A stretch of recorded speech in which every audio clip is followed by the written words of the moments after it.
This is the FFR Winter Rando Marathon benefiting the South Carolina, South Carolina Burn Children's Fund. There we go. I can get all of the words out.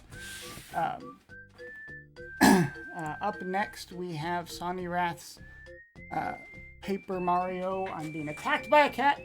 Paper Mario Randomizer. I am ready to hit start whenever you are. Sorry, I'm handing it over to you.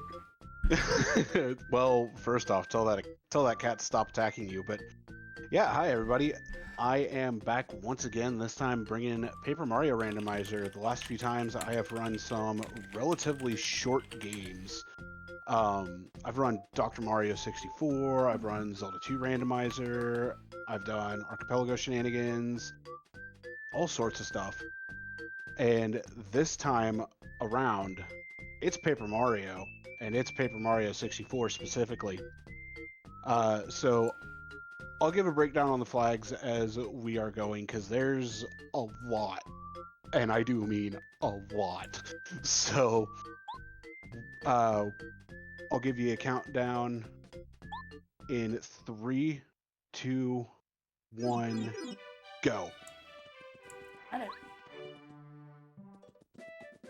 So first things first, Paper Mario Randomizer in and of itself, fairly fun randomizer, kind of recent in my opinion when it comes to the randomizers in and of themselves. You're going to notice that first off, I have blocks randomized as to what they can contain, including chest contents. The star piece panels are also randomized on what they contain.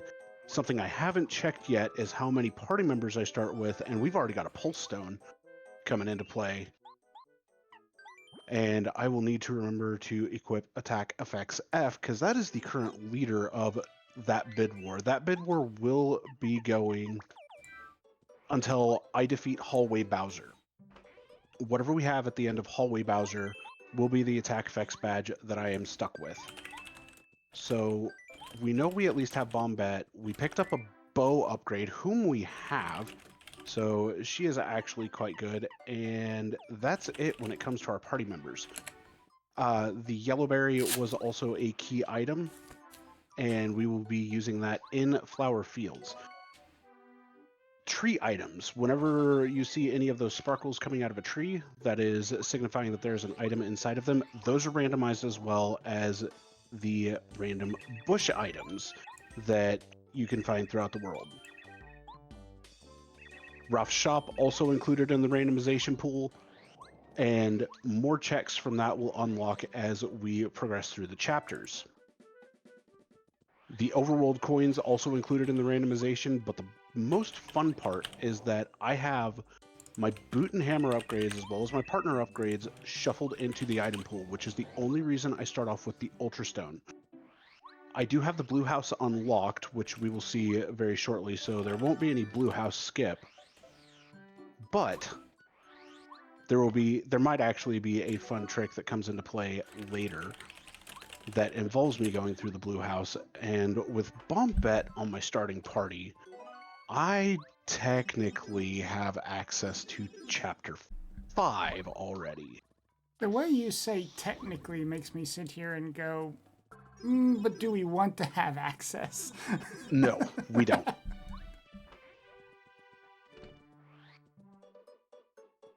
So, shop sanity turned on.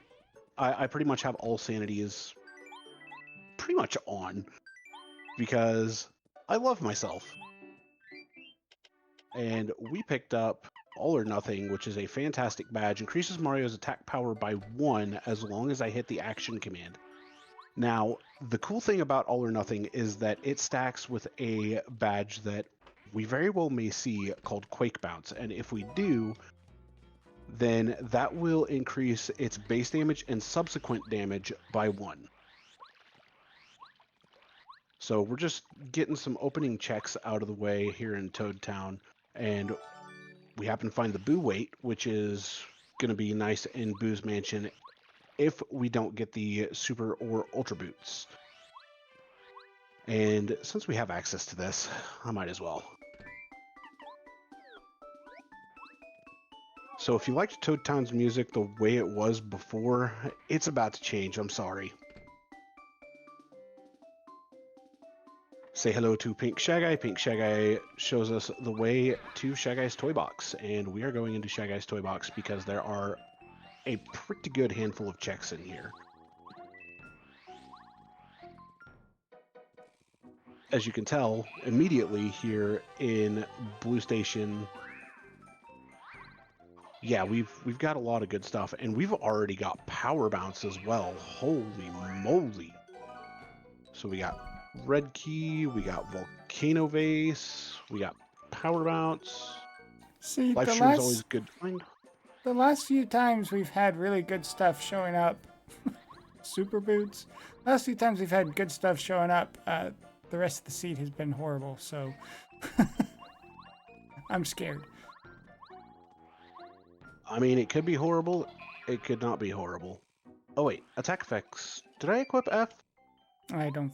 It's E that's the Yoshi, not F. I always get those two mixed up.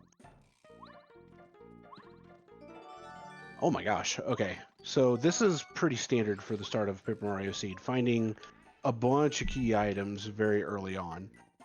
So we have a letter, we have Super Boots, we have the Miracle Water for Chapter 6.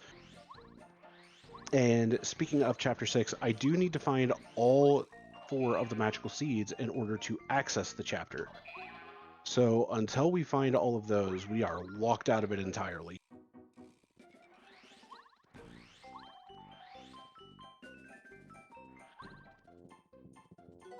So if you want to have the attack effects changed from this flower noise to the Yoshi noise, get donations in for attack effects E as we pull triple dip and mega jump here out of the Shaggy Park. So we're going to go ahead and take this battle because we want that star piece right now. Where's that Thunder Rage? There you are. So I just did some looking, by the way. Code Gorilla's donation for the attack FX does say attack FX F, but then follows it up with Yoshi. We can change that to E. Oh, Blueberry!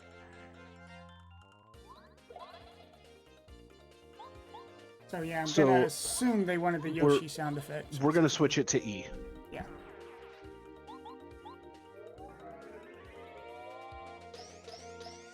And I'll do that after this battle. So the fun part with Bo being super ranked is that right now she is the strongest partner that I have. And having the Super Boots this early also means that my jump combo does a total of 4 and I can butt stomp. And actually, yeah, we need to homeward shroom at this point. So unfortunately, for a lot of the start of this run, I'm probably going to be going at about 1,000,000 miles a minute because there's going to be a lot that we can do, and then there's going to be a lull in which we are either just searching for key items or we are clearing out areas for star spirits. But this is actually going to be one of those times where there's a slight lull after I talk about Merlot's shop and something that is connected to it that is dependent upon the amount of star pieces that I spend. I can spend 5, 10, 15, 20, 25, and 30 star pieces to get respective rewards for those thresholds of star pieces spent. Goodbye, coconut. And some of those items could be progression items. Ooh, Flower Saver. That's nice. But, Sonny, if there is anything that you have, while we have a moment, it's all yours, my friend. Oh boy, I was in the middle of updating the rest of it. So you're going to have to bear with me for 20 seconds here while I go grab this note sheet real quick, because that's earlier. How dare you? No. Dare I? I'm updating donations. Yes, donations you may ask what for. It's for the Burn Children's Fund out of South Carolina. whose mission is to help with research and education for fire prevention, pediatric burn care, firefighter burn care, and education. It's the whole long list of things. One of the big things they've done that we have helped with recently is their big Camp Can Do thing, little camp, hence the name, designed specifically to help other burn children kind of all mingle together and have experiences and live and etc. I forget, I saw someone mention a number that I do not have memorized anymore. I think, how much is it for I think it's like 5 kids for 5,000 or something like that? I think it was 10 kids for 5,000 because I thought it was 500 kids. per kid. Gotcha, okay, I don't have a per kid number. Yeah, I don't remember the number off the top of my head either. I know, all told, they did about 35 campers for the 2025 Camp Can Do. So if you happen to be able to throw a couple bucks down, not only will you be able to give the Children's Fund an extra little bit of help, which is always appreciated by itself. We've got some prizes going up, and we've got on the screen, you'll see something I'm not familiar with in the slightest because it's not my deal. What prize is that? A Leviathan statue from one of the Final Fantasies? That should be Leviathan from 7, if I remember correctly. 7, that's why I don't recognize it. I've not played that one. 25 bucks all told until 10 a.m., which is further away than I want it to be right now. Will in fact get you in the drawing for that. I don't know what the drawing is for tomorrow. I think it's another statue. No, it's the Zelda puzzles as well, if you want to hold off for those. We have some incentives going up that I was in the middle of trying to update. We've met all the incentives for Chrono Trigger, which is after this one in a few hours. There is a bid war going on for the Master Quest randomizer part of the Final Fantasy Relay, which has nothing open, or nothing taken, so really easy to snipe. And then there's currently Final Fantasy IV Starting Hero is currently $25 and precisely 1 penny for it to be Edge. If you'd rather it be someone else, there's your target.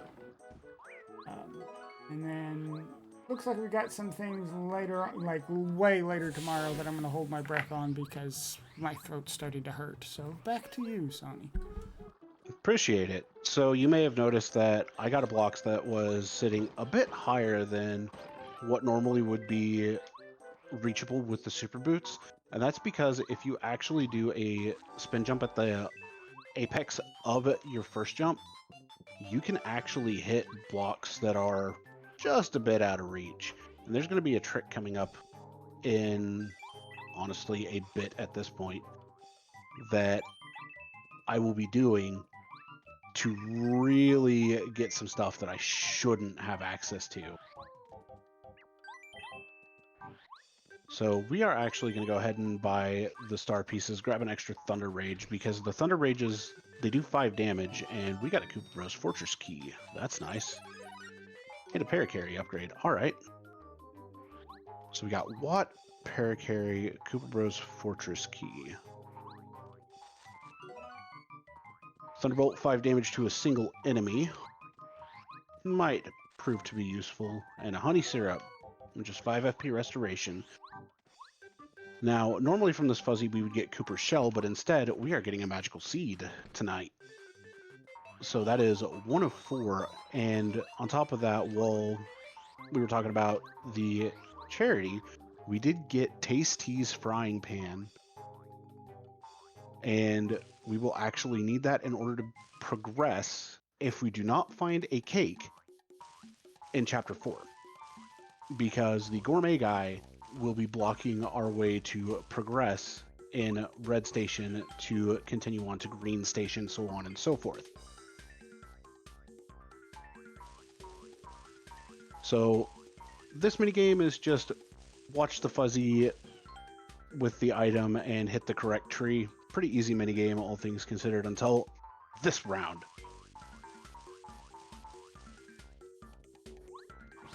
That one you have to be paying close attention to, otherwise you may mess it up.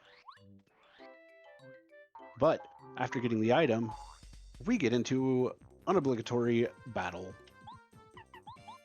And this is why we picked up the Thunder Rage, so that way we can just take everything down in one shot. So you may notice I'm starting to get more star points. That is because of the scaling that I have is connected to key items, partners, their upgrades, all of that good stuff. It's not so much the amount of checks that I've made.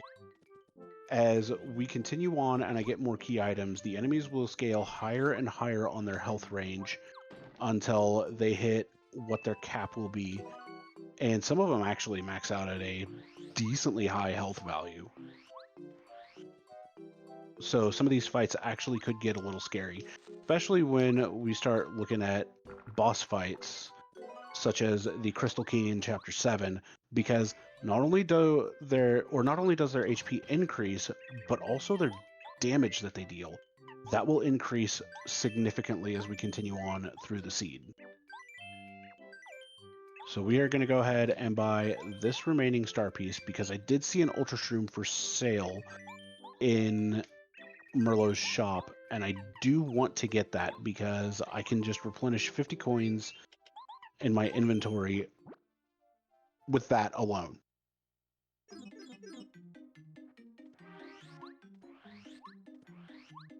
So after going to grab the Ultra Shroom,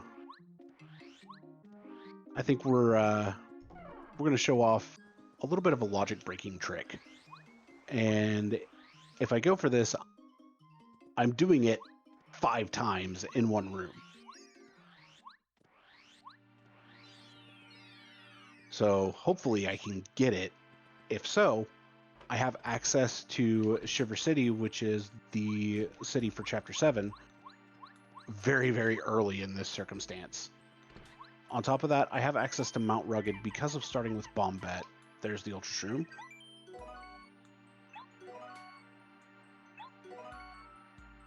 Nice. And with the access to Shiver City, there are a few checks that we can make there, but not very many. The biggest density of checks in Shiver City will be via the shop itself. There are 5 other checks that I can get later on, but I need the Snowman's Bucket and Snowman's Scarf in order to access those. So we're gonna see how this goes, because this is not an easy trick by any means. I did my spin jump way too early there. I think that one was late. No, that one was early. That was way too early because I felt my input shift. There we go. So you notice that I went directly through the block, but still hit the block. Don't worry about it. It's game physics. It's Mario. We ain't gotta explain anything. Or more importantly, I don't think we can. Pretty much. It's more, we probably can't. Ah, my spin jump did not get registered there, which that'll happen. Oh, there we go. That was actually fewer tries than average. Not quite the fastest I've done it, as I have gotten first try on each block, but my average is usually about 10 retries. Just because that trick in and of itself is a lot harder to do than it really looks. And I spent a lot of time practicing it. Hey, that's a hammer upgrade. Woo! We like camera upgrades. So, there's a fun fact here. We have access to all 3 of the blooper fights. Oh. Yeah. So we're going to go ahead and pick up all of the items here in Shiver City that we have access to, including 1 hidden panel. And we're intentionally avoiding going to Chapter 5 right now, as well as a couple other areas. But that's not going to be the case for too much longer. Because we are almost at the point that we should consider grabbing some star points, especially with a couple life streams in tow,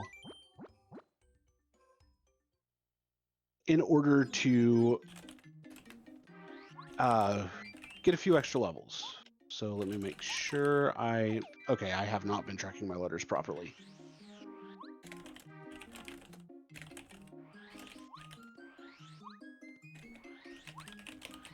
First things first, though, before we actually start going after some star points, we're going to turn in the frying pan here to taste tea.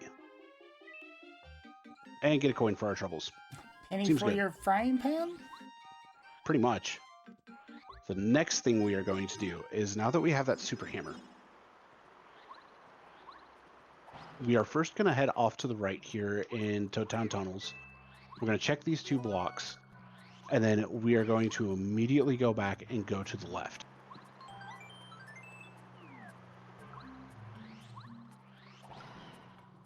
Even with the 2 life shrooms, fights can go completely awry, and I will game over. And if I haven't saved, well, that's rip run. Bad things. Because that would be 20 minutes lost. Yep, always safety safe. So the blooper fight is not going to be too terribly difficult. The damage that I take isn't entirely going to matter either, because this fight will be over in 4 turns. And since I have those life shrooms, if I want to opt to use one of them, it's not going to be too much of a detriment. Actually, it's going to be over in 3. No, it is 4. It is 4. 3 attacks from blooper.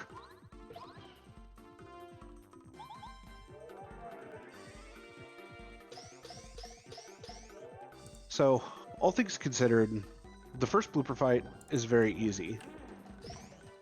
The second blooper fight is a little bit harder because it's electro blooper, and then super blooper is the final blooper fight. Super blooper is the hard one as it has 70 HP. The max HP value in the vanilla game is 99. Bowser has that. Oh, that was Warehouse Key. Bowser has that, and Master 3 has that.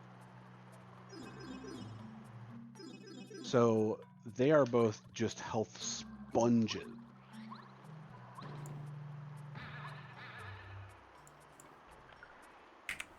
Nothing great so far.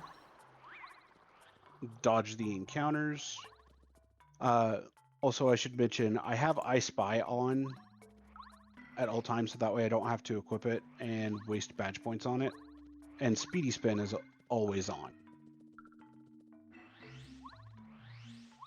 So the check that we're coming up to here is normally a super block in the vanilla game or an upgrade block, but in this case, it turned out to be a star piece tonight. Not too bad. So with those pipes that I opened up, I now have fast travel to 3 areas: the Goomba Village, the Koopa Village, and Dry Outpost. We're going to start off with the Goomba Village because there are a lot of checks that I can do here. And I cannot emphasize that lot of checks enough. Ice Power is potentially only going to be used in 1 fight. And that will be against Lava Piranha, depending upon whether or not I have Quake Bounce when I go fight Lava Piranha in Chapter 5. Hello, Paracarry! Hey! I do have a letter to turn in, so we are going to get that turned in and getting Paracarry before we have even gone to... Oh my goodness. Before we've even gone to Mount Rugged, Dry Outpost, Dry Desert is huge, because that means we can actually clear all of the checks in that general area, minus the letter turn-ins and the artifact turn-in. Mario, please talk to me, thank you. No, I want Bo. So we are actually going to backtrack to Junior Trooper's Playground, because there are a few things that we can get there, and say hello to an insecticide herb, which is a beta item. So I do have the beta items turned on, which includes the badges, which Quake Bounce is one of the beta badges, and I see a partner upgrade here for Sushi, the cheap.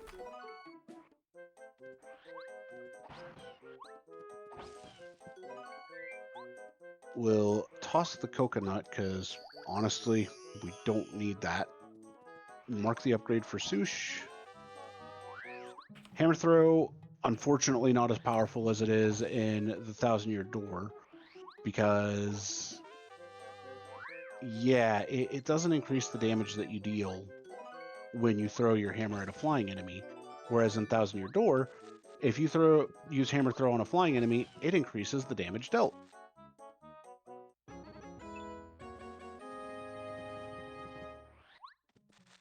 So the item pouch that I got earlier, that is an addition to the randomizer. There are 5 of them in the world, and each one will increase my item capacity by 2. So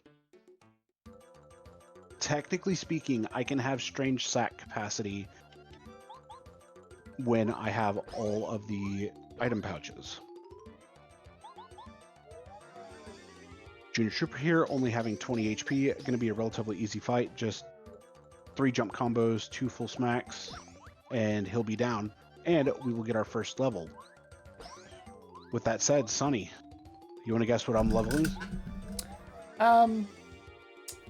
I think I heard someone say something about a certain piece of hair. Is that how Paper Mario goes? Yeah, sure. Let's go with that. So we're leveling up badge points just badge right points. out the gate. All right. Is it a different game? I'm sorry. I thought it was called Stash. So that would be the later iterations with like Superstar Saga. Okay. Partners in Time, Bowser's Inside Story, Dream Team, etc. Well, so my joke fell a little on the hairy side. I mean, at least it didn't jam the paper.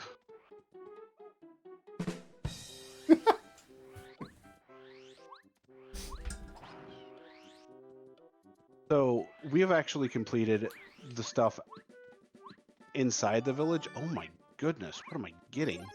What am I getting at this start? Wild. Oh, there we go. There's a mistake. Ow! You can't jump on spiked enemies. Yeah, we'll use a shooting star here. So the shooting star, as you can tell, is an area of effect item that does 6 damage to all enemies. Pretty useful, and that's a super soda on the board. We don't entirely care about that. So we have all or nothing equipped, and we have another badge called not pretty lucky. We have Lucky Day equipped. So to give a little bit of info on luck badges,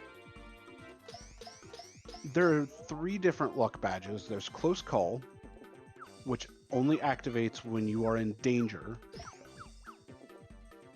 There's Pretty Lucky, which just gives a base, if I remember correctly, it's 10% chance for enemies to miss. And then Pretty Lucky, which normally is 7 BP. You may have noticed all my badge costs are different than normal. It gives a 30% chance, which is the equivalent to Close Call. When you stack the luck effects amongst each other, there's a bit of diminishing returns, but they are additive to an extent. And we need to see if there's anything we want to equip here. Like that spike shield that would have been smart for me to equip. Power bounce is 7 FP. That's going to be a little unfortunate later on. But nothing that I can think of wanting to equip right now.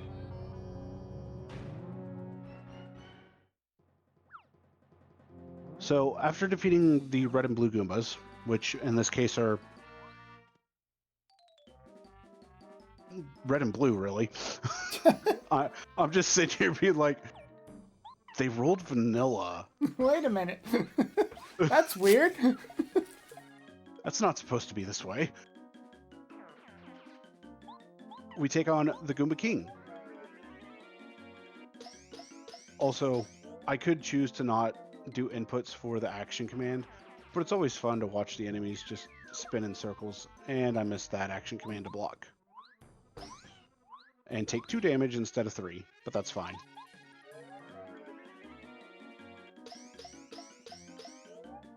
So, Goomba King won't be around for much longer. As a matter of fact, this jump combo is going to finish him off. And get ready for the star points. Woo. Yes, that was only, and I say only, 66 star points.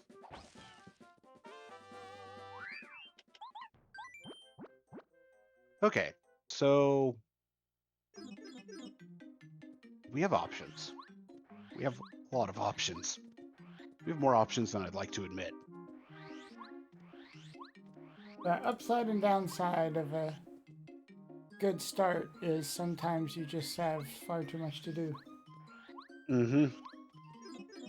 So we can go to Boo's Mansion. We can go to Dry Outpost, Dry Desert, and Mount Rugged.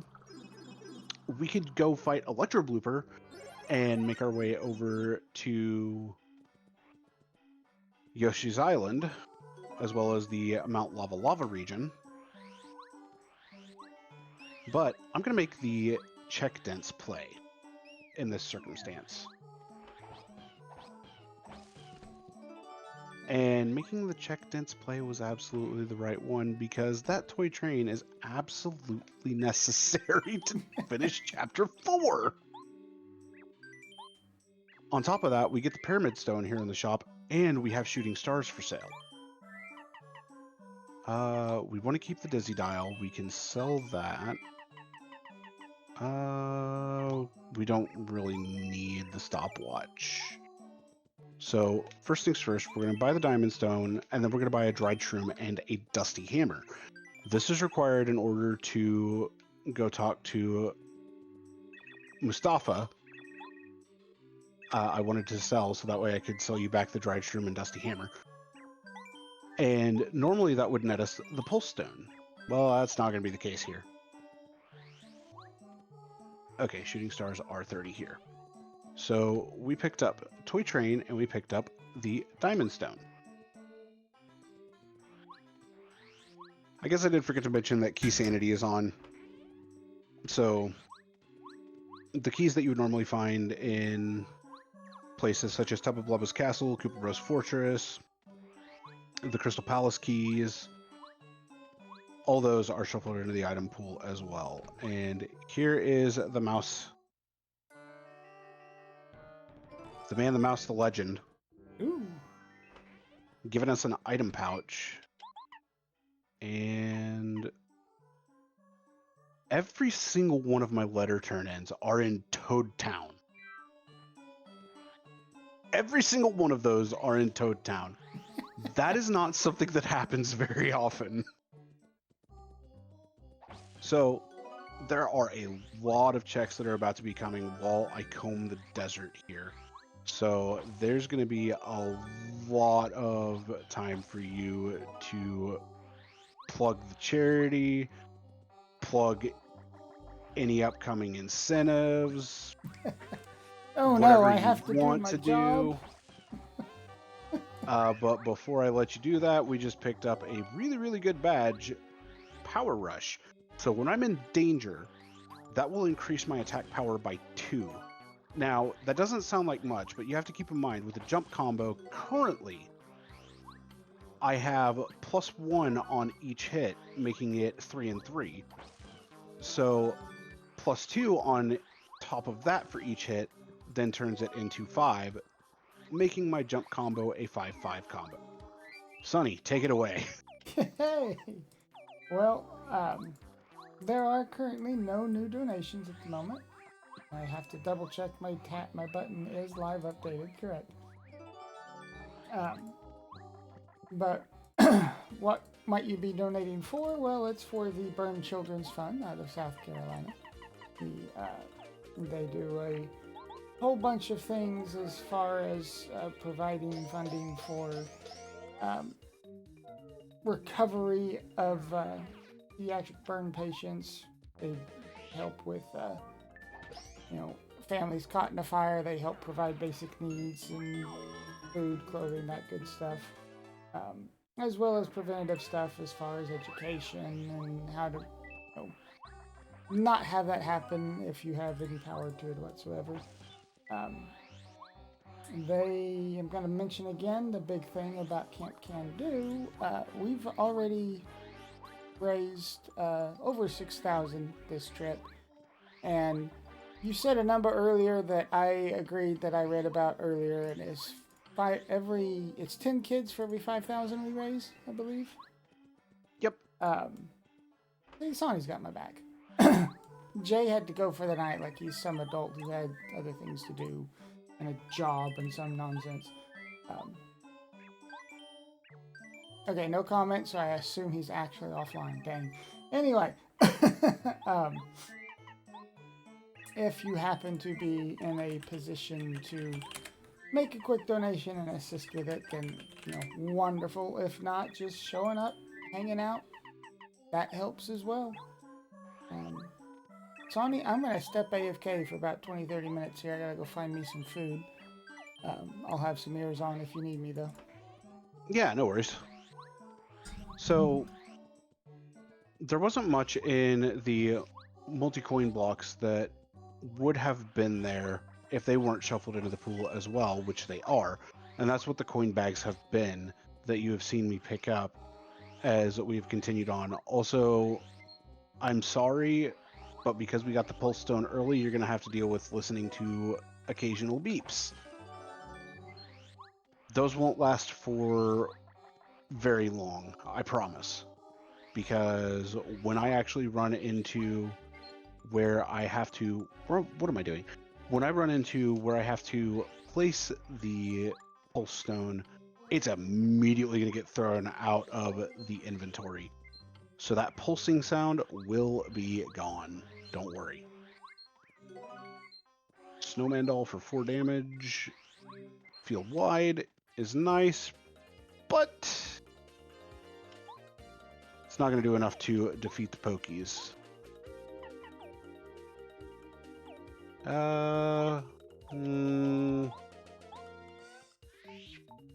Deciding whether it's going to be better to run away or just take the Pokies. At this point, I might as well just take the Pokies. Can't out of sight, so we'll do nothing. If I have the BP, Power Rush would be phenomenal here, because I could go in with a first strike and deal 4 damage right out the gate.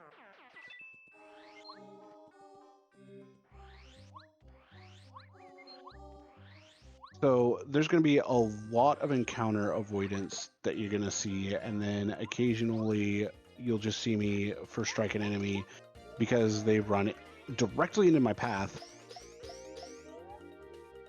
And that's really just how Dry Desert can go, especially when you have a massive density of checks here. But with that said, we have another level up, as tradition is, we continue to take BP. The more badge points we have, the more diverse range of moves that we can have. On top of that, we can really end up just doing some absolutely absurd stuff because of what we end up having via RBP. And depending upon badge costs as well. If our badge costs end up rolling fairly low, then we are in a really good position to have an extremely powerful Mario at in-game. FP Plus, decent little find. Lure the Pokies here to hit the block, find out it's a dried shroom, and say, nope, we are out of here. So there are a lot of items throughout the desert, and I will completely admit that I forgot what screen I was on here. P up, D down. That is another very, very good badge to find, and it's only 2 BP. Okay. So when we get Quake Bounce, P up, D down also affects its base damage and consecutive hit damage. Quake Bounce will hit a total of 6 times. And there's one other thing that will affect it, but we do not have the partner that has the move yet. And that is Watt with Turbocharge. Turbocharge will also boost Quake Bounce's initial and consecutive damage by 1, thus making each hit 4 as its base. So if I have any Power Pluses equipped as well, that will go up to 5, 6, so on and so forth. Can cap at 7 because there are a potential of 3 Power Pluses that can be found due to the beta badge pool. But right now, I will have it at its max potential without Watt of 3 damage per bounce. One of the things I've always liked about Paper Mario is how much leverage they get out of things being so low numbers. Like, I mean, that's true until Thousand Year Door, where you have Shadow sure. Queen with 150 HP. But Because they decided to push the envelope there. Right, I was speaking more specifically this one because this is the one I've seen, I think, the most of. But it's always neat and refreshing going from a lot of Final Fantasies where you're dealing literally thousands of damage at a time, and then all of a sudden you got Paper Mario where it's like, hey, double digits is scary. We stay below 2 digits almost at all times. I mean, I have done 99 damage before and opened that up on a power bounce that I actually hit all 100 power bounces on, which is the cap. Well, Mr. Show Off over here. It actually gets down to a 1-frame window, and the way that power bounce caps work is that there's an internal number that is assigned to whatever enemy you're fighting, and that number will get lowered continuously unless it is, if I remember right, 100. And if it's 100, then power bounces will not cap until you miss your input or you hit your 100th power bounce.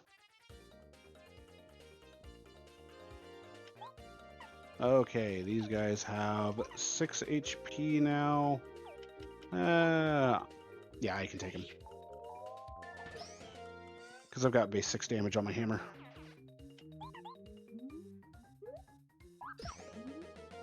But they're going to be doing a lot more. So they actually got scaled up to 3 damage. And since I have P up, D down, I take 1 extra damage because of that. So if that hit were not blocked, I would have taken 4 damage right there. And that would have been very, very painful right out the gate, just to be hit by 4 damage. And my max HP is still 10.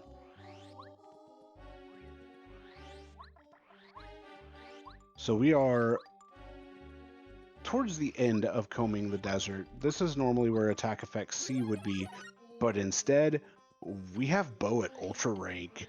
She now has access to Fan Smack, probably the most overpowered partner attack in the game, because it does 10 damage. The next most powerful or overpowered one is Goombario's Multi-Bonk, which he doesn't get until ultra rank as well, because his super rank ability is Charge. Okay, nothing for Colorado. I need to remember to mark that off. So this block right here, we're going to hit it 10 times. In the vanilla game, to get the ultimate reward from it, you would have to hit it 100 times. And that ultimate reward is an Ultra Shroom. But in this case, we don't have to hit it 100 times. The devs were nice enough to make it 1, 5, and 10 instead of 10, 50, and 100.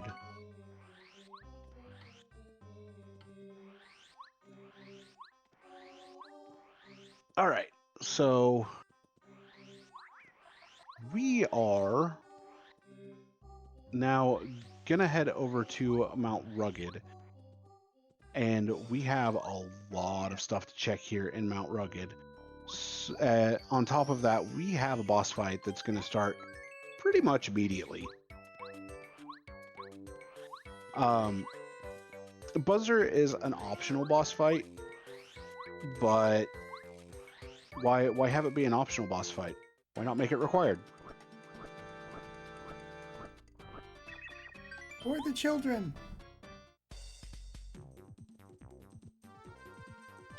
Also, good amount of star points coming out of here. Let's see if this Dizzy Dial lands. Oh, it did. Okay. So flying enemies have a bit more susceptibility to the Dizzy status. And here we go with the first use of Fan Smack. That's a fifth of Buzzer's HP gone, just in that Fan Smack.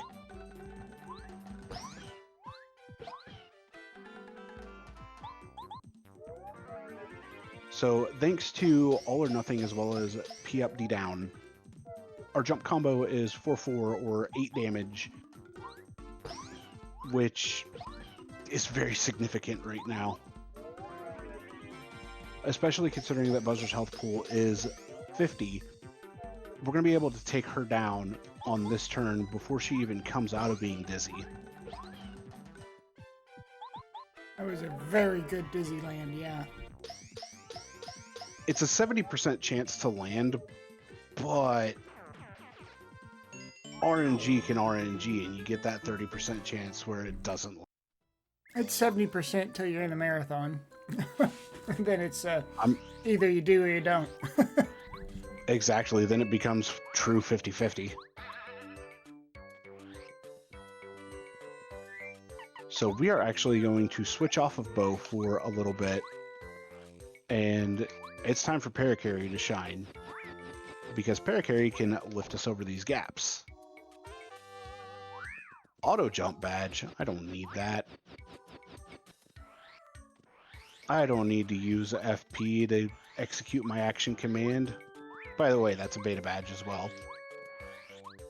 Quake Hammer, on the other hand, I absolutely love seeing that. So even though Quake Hammer just by itself does 6 damage, and it's only 1 FP. All right. We are equipping that immediately, and we are going to go ahead and eat the stinky herb here just to recover that 5 FP. 1 FP Quake Hammer on these clefts, it's huge. I cannot even begin to truly state how big that is. Now, the one thing I want to make sure I can do against these clefts is get a first strike on them, and that's Rusty's Dictionary. Because the first strike will ensure that I get some damage out on them beforehand. I can see how much HP they have. and then continue from there. So we're going to go ahead and take the first strike here, and they have 4 HP. Well, coincidentally, Quake Hammer is going to do 4 damage. And they're gone.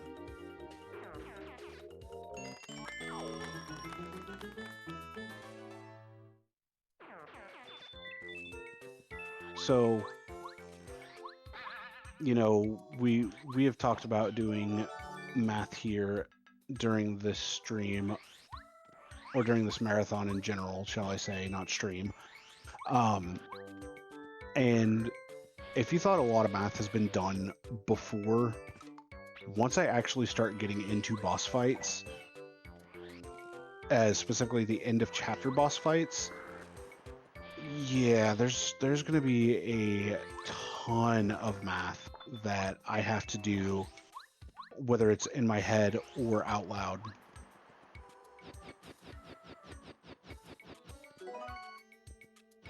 So with some of the bosses, there are abilities that they have that they can use to heal themselves.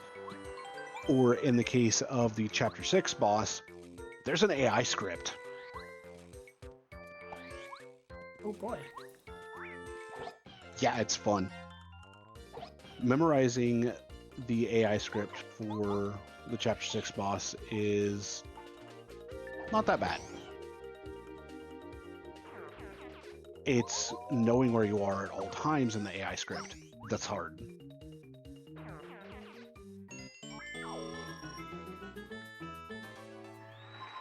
Alright, so another level, more BP, because we always want the badge points, and that's a Lucky Lester upgrade, which is nice. So we're going to hit this Wacka. He's being kind, and he gives us a stopwatch. Thanks, Wacka. Okay, only one item I want from here, so we're going to grab it.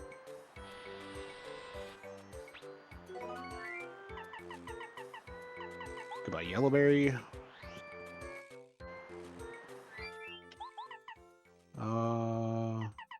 Re-equip Lucky Day. And we are going to give Parakarry his letters, and this is the first instance of Spider-Man looking at Spider-Man.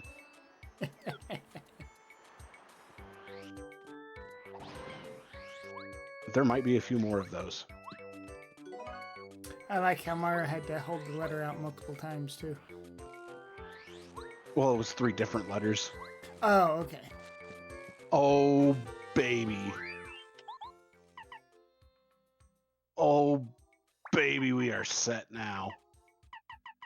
All right, so remember how I mentioned Quake Bounce absolutely breaking things? Yeah, we get to do that now. Oh, this coming to Chapter 2 was a bad idea, but also a good idea.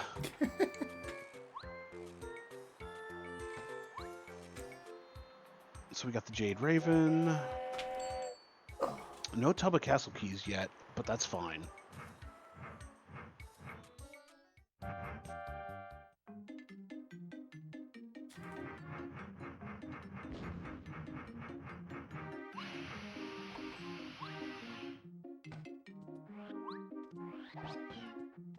Okay, so what do we have here? We have an upgrade orb. Whose upgrade orb is it? Let's find out. Cooper! One of the ones I don't have. So we need to mark Cooper's and Lucky Lester's. On top of that, how much money do I have? 160. All right. We're about to get 11 checks. Let's go.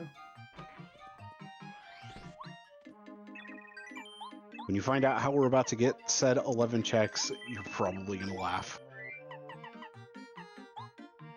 Because we are going to sit and talk to one guy 11 times.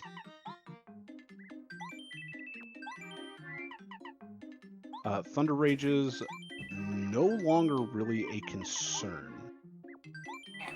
The Sleepy Sheep, if we were to fight Kent C. Koopa, would be extremely good, but also no longer a concern. Sounds So like we are going... Quake solves most ills, huh? In this case, yes.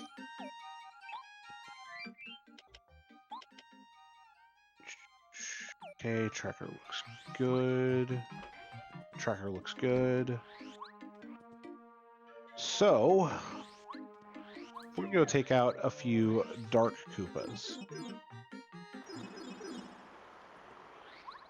Now, you might be thinking, they sound a bit menacing because of their name. And truth be told, if I didn't have Quake Bounce, they would be.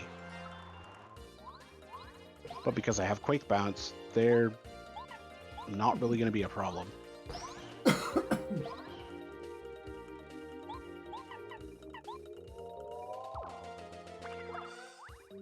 Also, I don't have to hit Parakarry's action command because the All or Nothing badge only affects Mario's attacks. So I'm not using Quake Bounce here. I'm going to use Quake Bounce on the second and third fights. And you're going to see just how powerful this badge truly is. On top of that, I'm going to remove Lucky Day. And we'll equip an FP Plus for right now. So the action commands for Quake Bounce are a little finicky.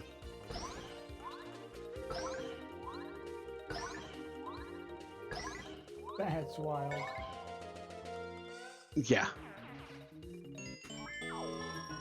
And I intentionally dropped my combo so that way I didn't have to worry about taking any longer than I needed to on that fight. So here we go again.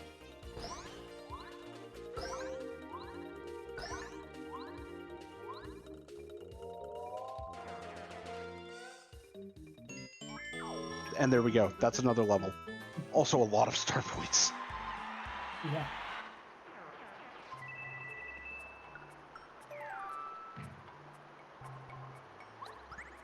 And there we go. We have the pipe open to go to Boo's Mansion. A Super Shroom right out the gate over here. More use of the spin jump reaching higher than it should that I mentioned earlier. A Fright Jar. Oh, man. Okay, let's check out Mega Quake real quick. Yeah, a little too expensive on the FP.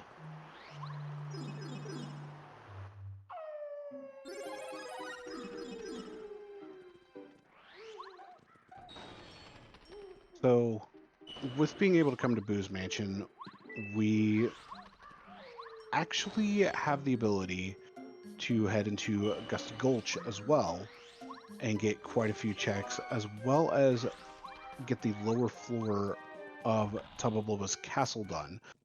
The downside that we face right now is we do not have any Tubba castle keys.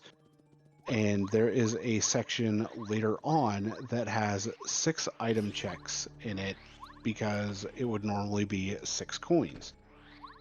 In the case of this hidden panel, we just have a coin, and the Boos have, drumroll please, a coin. The fastest one for me to grab.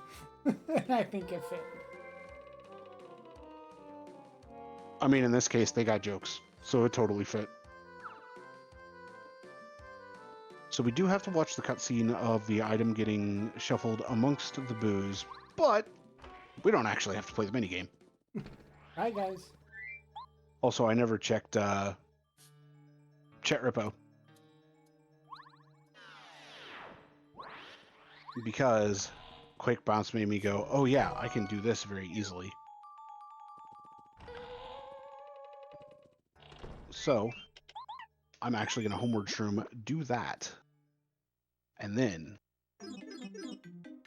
Then come back. we'll see what we got. As I'm also opening my bottle of water, because we got to stay hydrated while we're doing these runs.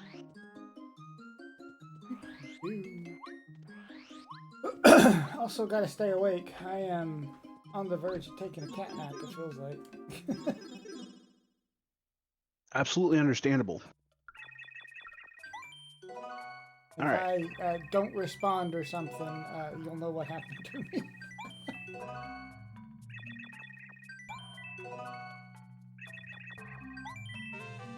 Auto bounce, which is multi-bounce, but automatically hits the action commands. Forest pass. Smash charge. We're going to go ahead and mark him at 11. And that's all 11 checks done. Yeah.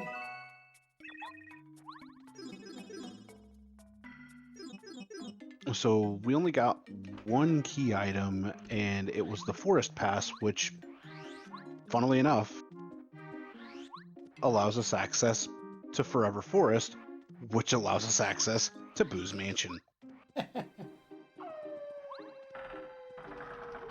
Let's see. No, I went the wrong way. I was supposed to go right.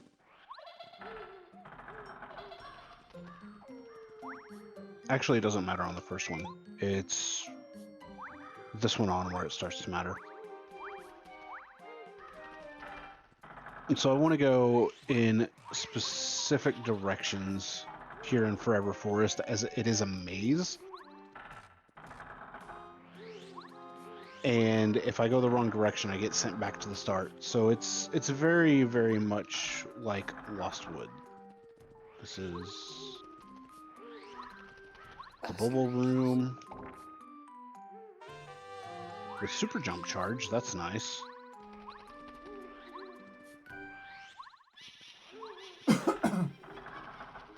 And next up will be the Mushroom Room.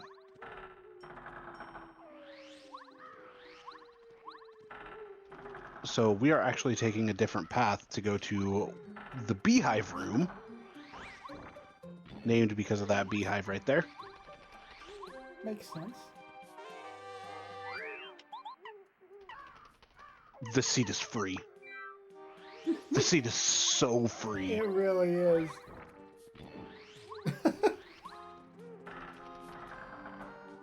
That's 5-5 on my jump. What even is this? No. We have to celebrate with a Quake bounce.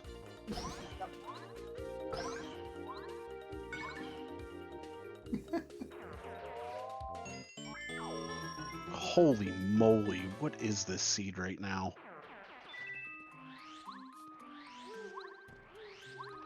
I think my seed's wanting us to get back on schedule. Right. This one, I believe, is right one. Yes. And then we're going to go left two. Because this is another room with an item in it. And in this case, it's just another shooting star. But that's fine.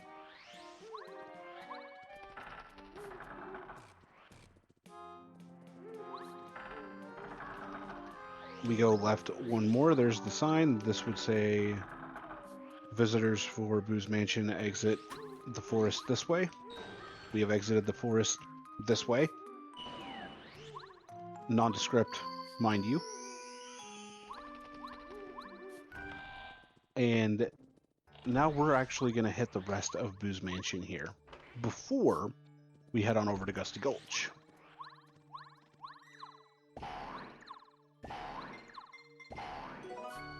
All right, I'll take an ultra shroom. Why not? Another 50 coins going into the pocket. Cake mix to make a cake with. Or, if I get the cookbook, which will allow Tasty to cook 2 items, I can make even better stuff. Another magical seed. We almost have access to chapter 6. That is slightly terrifying. That's alright. The seed's free, remember? I mean, it is, but Huff and Puff is, well, Huff and Puff.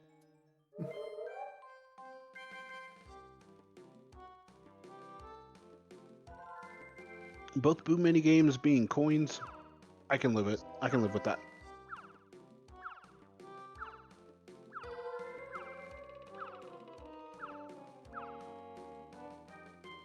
Yeah, so far this seed, with the decisions I've made on my routing, has been so free.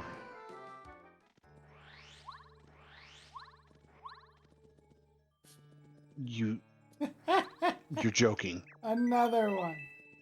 You're joking right now. Game. Are you even trying at this point?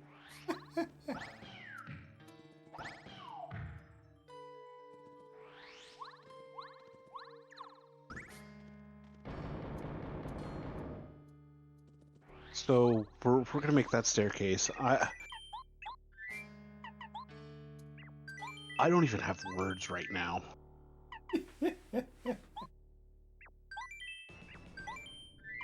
I can't words right now because the amount of power that we have. We're on super boots. We have +4 on our jump. So our jump is a 6-6 right now. Makes me a little bit nervous as to what kind of curveball the marathon settings are going to throw at us, dude. The worst that it can throw at this point is that the Ultra Hammer is in Mount Lava Lava, and I don't go there for who knows how long, even though it's required to actually finish Chapter 5. Yeah. So we're going to go ahead and just make a safety save here. Zap Tap. Zap Tap's a fun little badge. Might actually see some use against Electro Blooper. What it does is it gives the effect of a Volt Shroom to Mario, which just electrifies him, which causes enemies that touch him to take 1 damage. But fun little property with that is that if an enemy is electrified and Mario touches it while having Zap Tap equipped, it actually does not cause Mario to take any damage. On top of that, because I don't have Cooper, I can't get Last Stand. And there's a fun way that defensive badges are calculated in this game where Last Stand is calculated first, even though the badge's name is Last Stand. So with how badge calculation works, you can take an attack that does 10 damage, have a defend plus 3 damage dodges, and take 0 damage from it.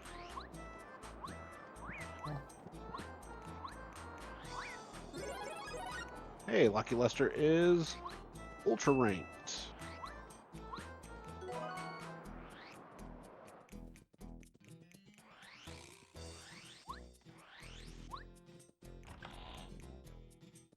So, because we don't have a Tubba Castle key, we don't have a lot of checks that we can make in here.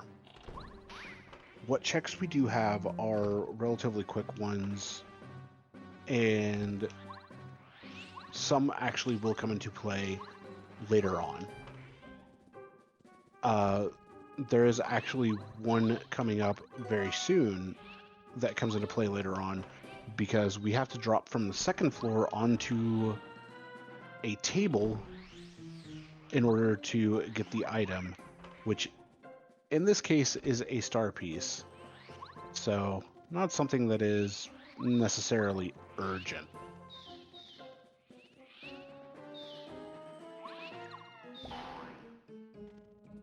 Walk slowly past the sleeping Clubbas, except for the one that I just spun by at roaring speeds and didn't wake up because that's how asleep he was. Butt slam the floor and no one wakes up, that type of thing. Yep. Okay. So my options right now are Chapter 5 or Chapter 4, where I have a boatload of checks. I don't have the cake on me, but I do have a cake mix.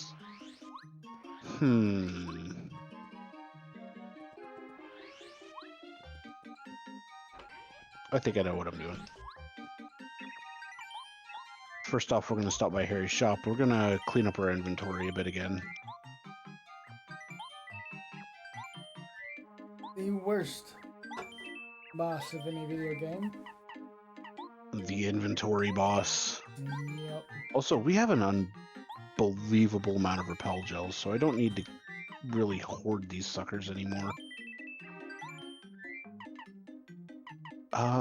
Shooting star I don't need to worry about. Okay, that inventory looks good for right now. Out of sight 7 FP. Yeah, because I've got 4 repel gels right there. I think we're gonna do something that I haven't done in a very long time. Always fun. We're gonna take on the super boss of this game without Watt. Oh boy.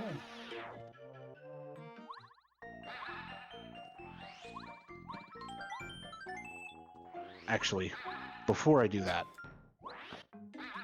because there are 2 things that I forgot to do.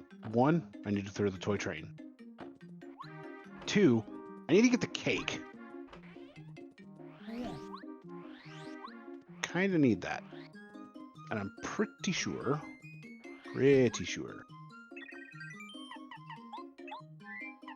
Yep, there it is.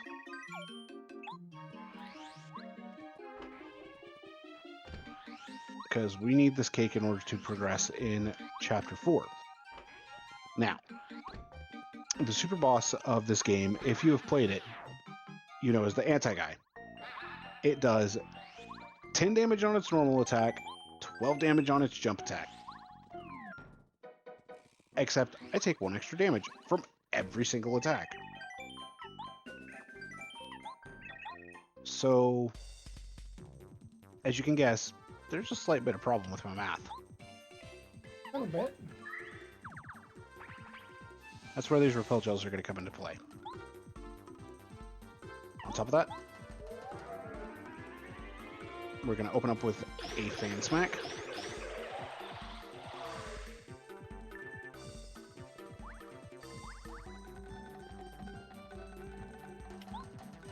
We are going to Quake Bounce for 18. Or no, it's going to be more. It's going to be 20. Not quite. 17. It's fine. He still goes down next turn.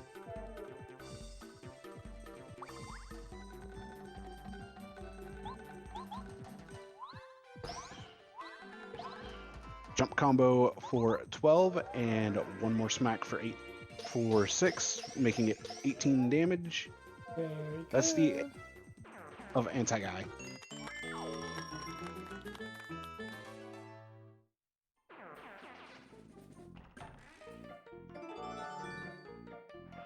Okay. I was not expecting that. What FP restoration do I have? Yeah, we'll drink the super soda. So, getting a key item out of the anti-guy box is not something that happens very often. So it's always a surprise when you see one. Also, yeah, the train gets a little annoying, but fortunately we can skip the train cutscene. Just a star piece there. Just another star piece there. So we are actively attempting to avoid encounters. Just because we do not want to fight these enemies right now. That one was like, you're avoiding encounters? Not on my watch.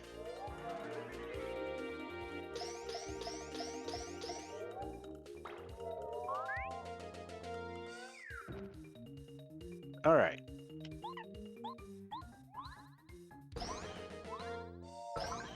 And we finish off the fight with a good old trusty Quake Bounce.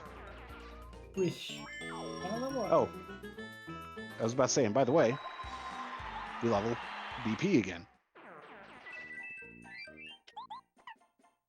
So we are at 7 BP available. Oh, good lord. Okay. The only badge I really want to see now is Flower Fanatic. So Flower Saver, unfortunately, did roll at 5 BP for lowering FP move consumption by 1. Flower Fanatic, on the other hand, lowers FP consumption by 2. And if it rolls lower BP, it's going to be a lot more efficient to use that than Flower Saver. And good, we got the dodge.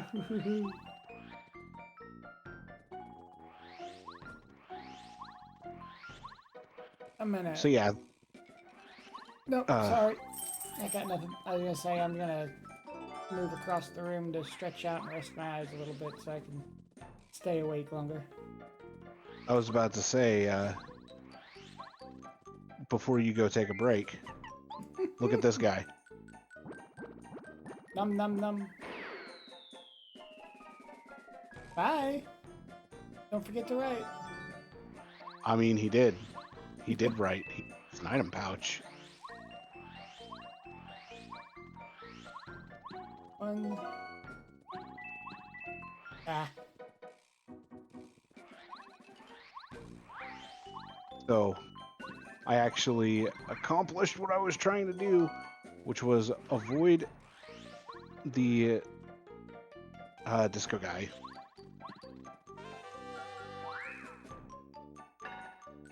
As well as I avoided the freaking pyro guy. If you watch when he runs, he moves at the speed of speed. The only way I have to put it is the pyro guys go noom.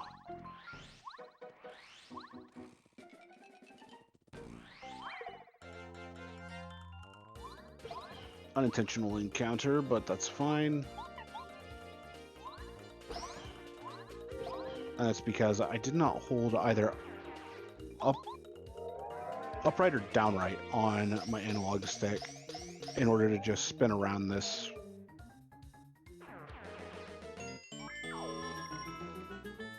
So we'll just have to settle with getting 12 star points. Kind of hoping for Watt to show up in Green Station at this point. If Watt shows up in Green Station, then we're going to be looking pretty good.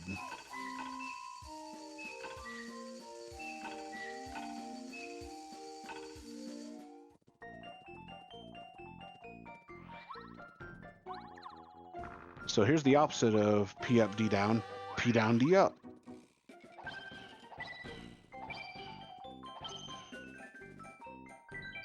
Also, the solution to the block puzzle is very easy, as it's yellow, green, red, blue, and it makes a chord.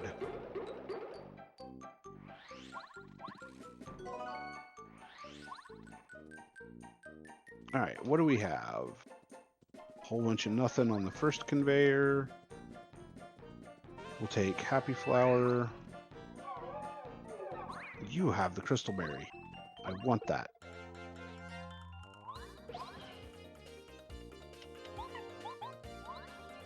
And it's a 4 enemy encounter, so we get extra star points due to it having 4 enemies.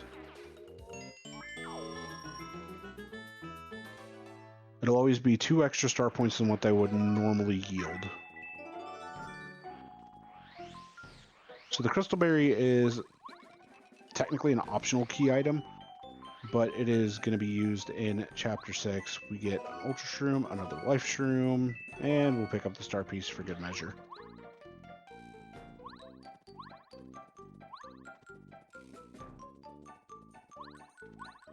And I am apparently going to lose my ability to do proper movement. Yay! So we have a couple items left to check here. Yo, Wef, thanks for the raid. Welcome on in, everybody, to Cozy Overnight Paper Mario. Right as I was getting ready to stand up and go stretch out. Welcome, welcome, welcome. This is the Final Fantasy Randomizer Winter 2025. It's still technically winter. Yeah, you came at a good time. We're a chunk of the way into Paper Mario. We've got Chrono Trigger Race after this. After that, I don't really know off the top of my head because I will be in bed at that point. Lots and lots of video games. Lots and lots of video games. They're going until midnight, I think, on tomorrow. That sounds about right. That's still a lot of time, a lot of games to cram into. There we go. I Rub it appreciate it. in. Well, just rub it in. Sonny, words are hard. They are. Everything's hard right now, dude. It's 3 a.m. I know, I'm right? on my third night of the night shift, and I don't do well on night shifts. Well, you got to remember, I'm not too far away from you. Oh, I know. So I know that feeling of, oh yeah, it's 3 a.m. My cats are so confused. Mine is too. Ah! I didn't want to jump on that guy. That's bad. Actually, this could be even worse now. This could be a lot worse, depending upon how hard this Sky Guy hits me. Oh. Or he could miss. Okay, all right. I got bailed out. I'm not gonna lie, I got bailed out. The seed is being so kind to you right now, dude. I mean, that's not the seed. That's just RNG in general right now. If the seed were being extremely kind to me, I would get what in one of these last 2 checks. Or last 3 checks, shall I say. And not have to go to Chapter 5. But with how it's looking, I think I'm going to have to go to Chapter 5. That's a pebble. That's rock solid. There's the castle key. I knew it was coming. Yep. I messed this up. We needed to have Lady Bo out here.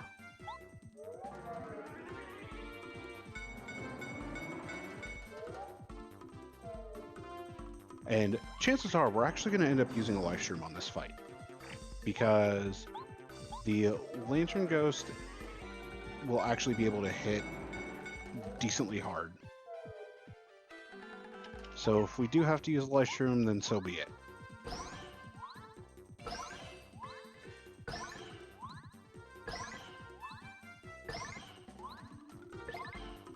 Nice.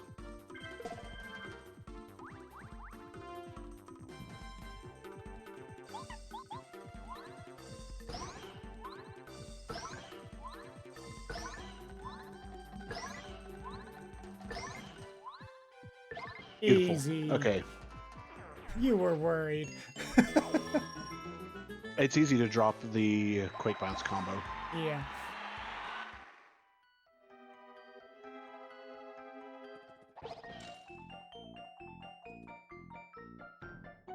So, here's Watt. And she instead gives us a coconut. Because, of course, a little Sparky holding on to a coconut. Okay. It's time I bite the bullet and just go straight to Chapter 5. So, we're going to switch back out to Bo.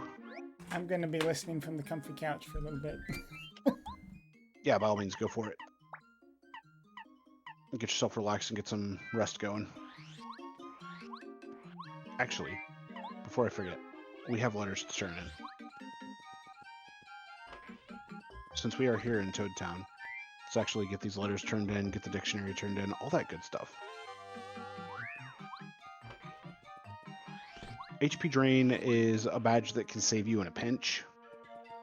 It's not one that I prefer to use because its downside is that it lowers your attack power by 1. Oh no. That's all 4 magical seeds. Oh yes. There it is. That's where the shoe drop was. Flower Saver can come off. Right On is an amazing badge. What Right On does is it hits every single action command for you. So I don't have to worry about any of those Quake Bounce action commands anymore.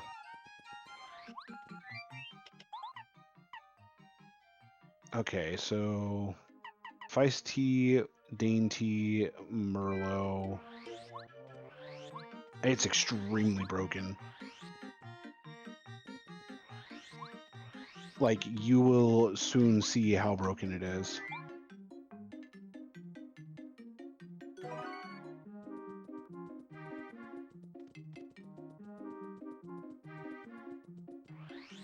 At least Quake Bounce, it hits all the action commands. With Power Bounce, it hits your first action command, and then the rest are on you.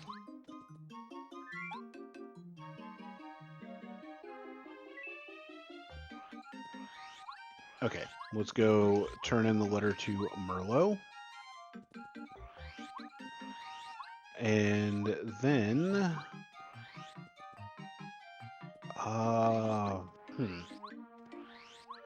What are we doing after that?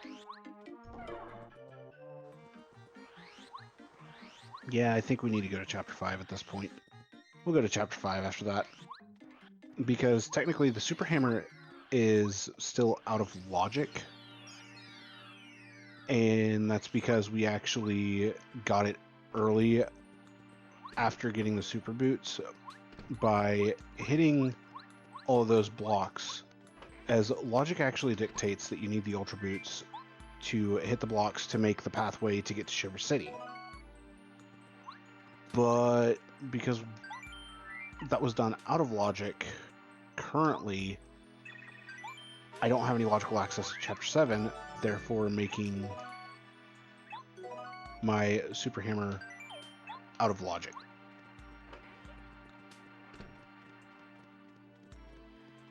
And technically speaking, everything I found that was Super Hammer blocked out of logic as well. I missed which letter I got. Oh, Ishmael. We need to do this. Rando's been going very well. So far, the seed has actually been really kind. I have 2 Power Pluses. I have Quake Bounce, All or Nothing, as well as P up, D down. So we're sitting on the very powerful side.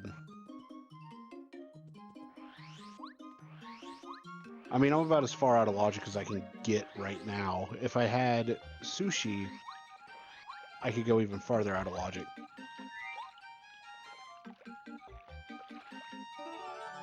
Oh my gosh. I need to read the letters when I get them. I hit A way too quickly. No matter mouse.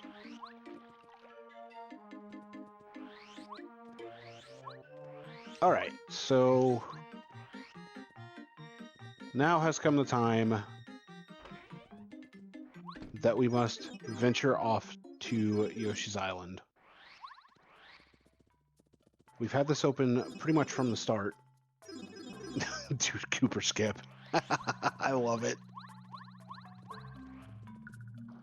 I mean, I haven't gotten Cooper yet, so technically I have skipped him.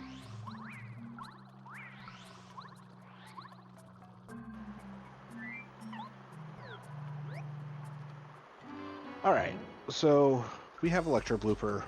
We haven't done this yet. I think Fan Smack's going to be a bit more powerful here.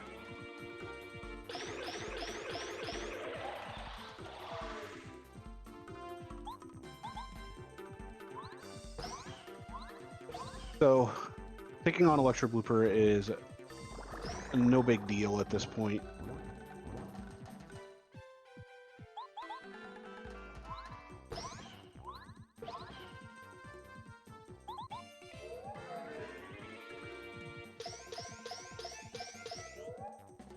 I mean, that's fair.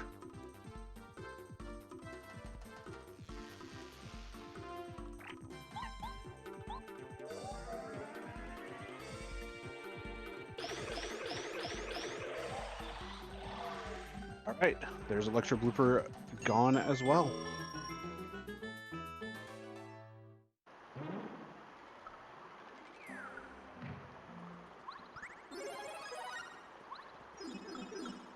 So we are off to Yoshi's Island. All the Yoshis are in a panic right now because the kids have gone missing because they were playing hide and seek out in the jungle.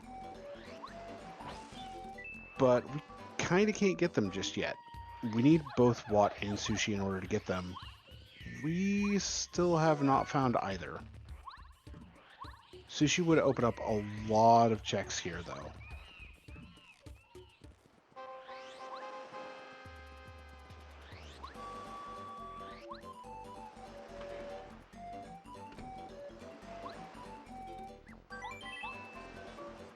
That's fair. I tend to play more glitchless logic, but I have learned quite a few of the glitches.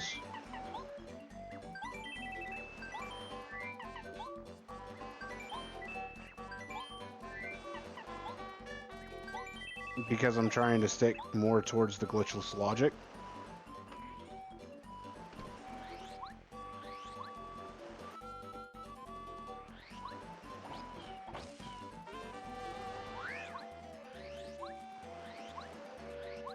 I don't need the Ultra Shroom.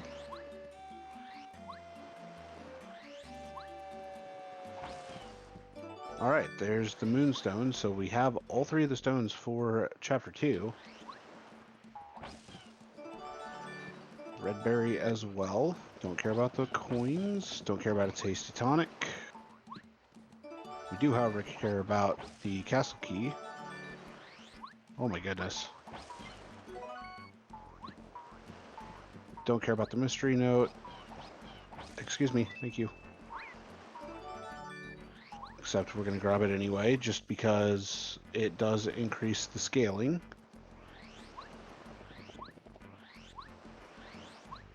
I want to make this more difficult.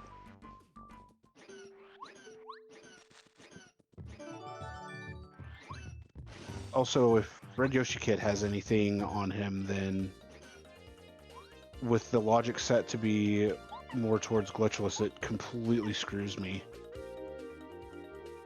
And I might have actually screwed myself here. That's fine. We'll play mystery.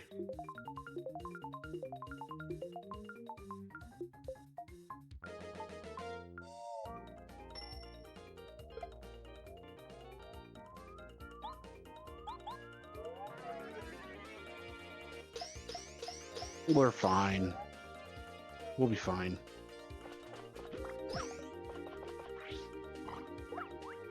Don't care about that because we have the life shroom. I totally forgot I was on 0 FP. So, minor mistake, but nothing too bad.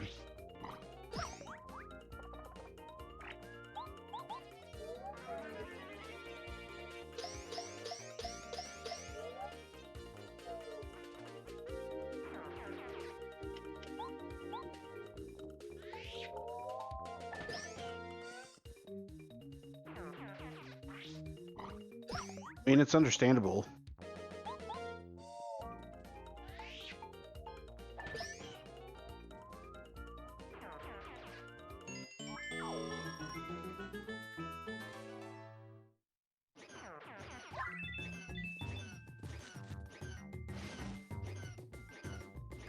Alright, so that's pretty much all we can do right now on Yoshi's Island.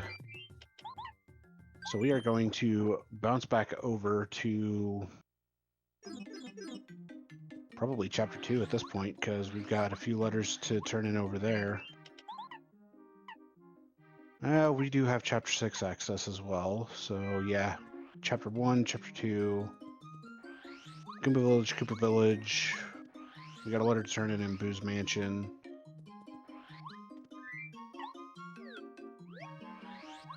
Best thing right now would be Lucky Lester.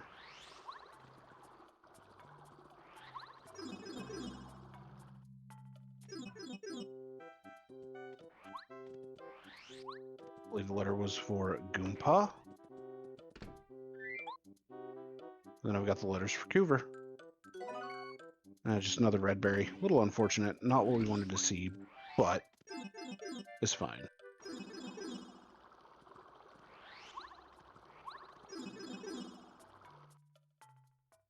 That's fair.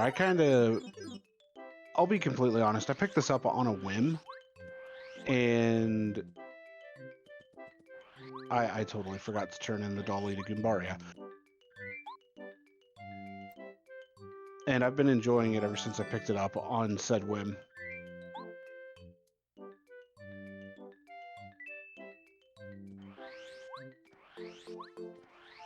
Paper Mario's also always been one of my beloved games since I was a child.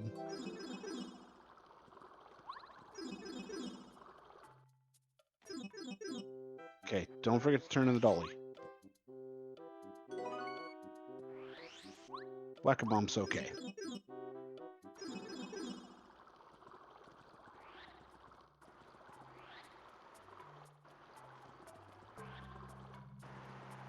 So we're going to turn in this last letter, and then if that doesn't net anything, well, we're on to Chapter 5.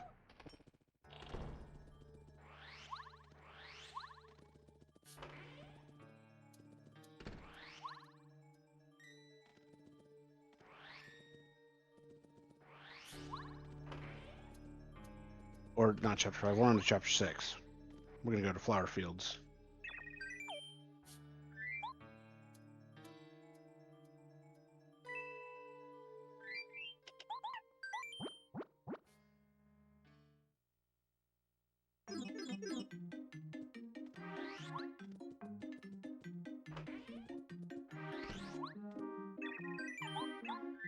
You know, sometimes that tends to happen.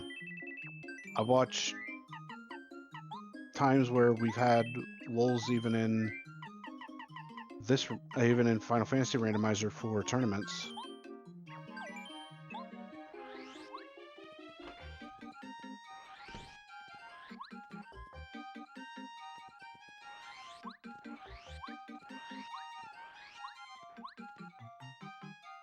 Alright, so all 4 seeds planted. We're off to Flower Fields.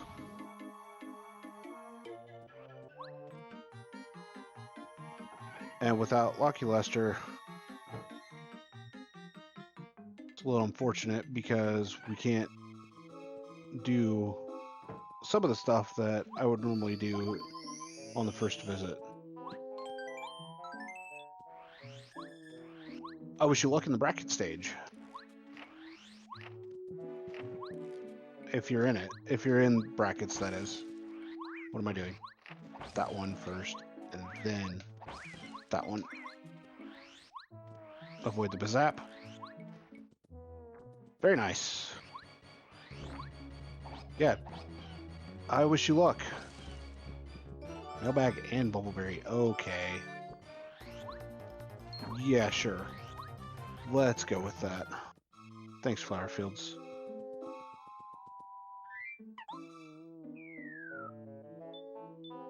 Very, very nice.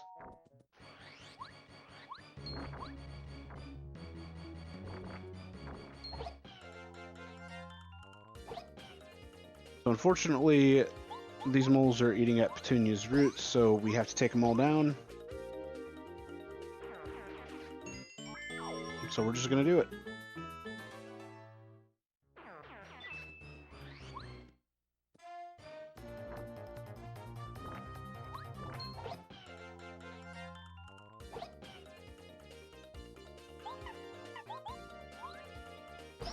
Oh, very nice.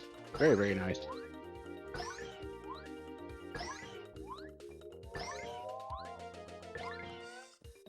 Now, the only downside for Right On is, well, losing time to the action commands, since it'll actually go through all of them. But the upside is not having to worry about them.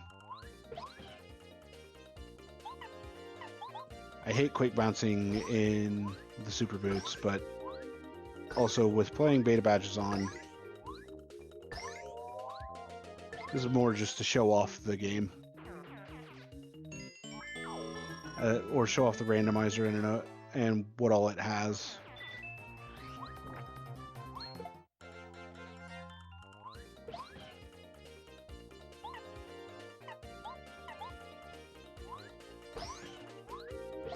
I really shouldn't do a quick bounce there.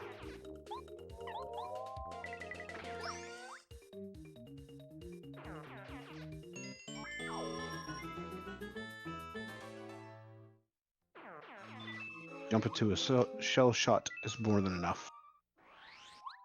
So just a coin from Petunia. We are going to pretty much go around at this point, just to see what all is available. Give him the yellow berry.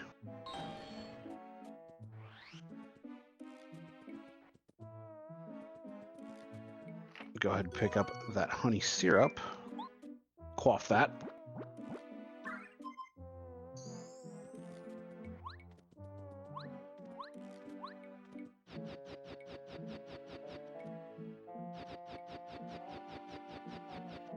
Now, if I wanted to do LZS, just to make it around everything, that'd be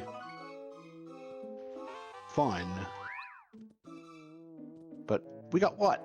So we can actually go finish up Chapter 4 and have our first star on the board. Yeah, Lucky Lester's really broken.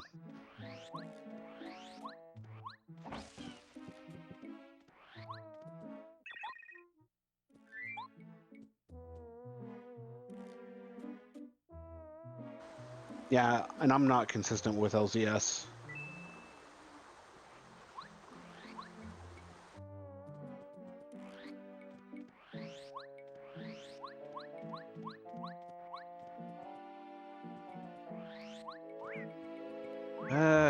I want to take it, but I'm not gonna. I would be greedy, but I will decide to not be greedy.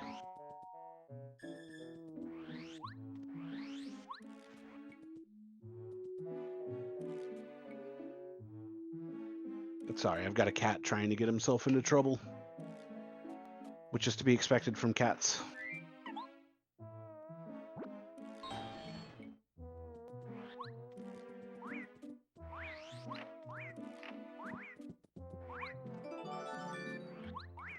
Ah, you did go that way.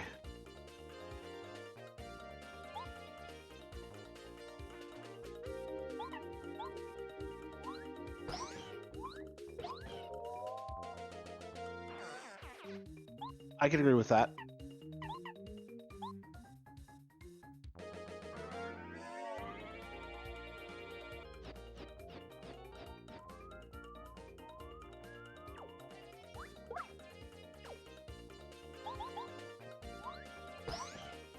Alright, since I'm currently in the mind of I don't care the damage that I take,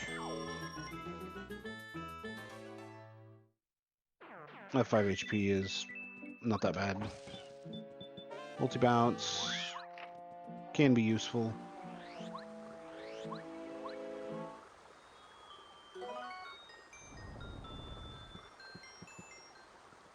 So we're getting a little bit of progression here. Not a lot, but enough to at least be able to do something.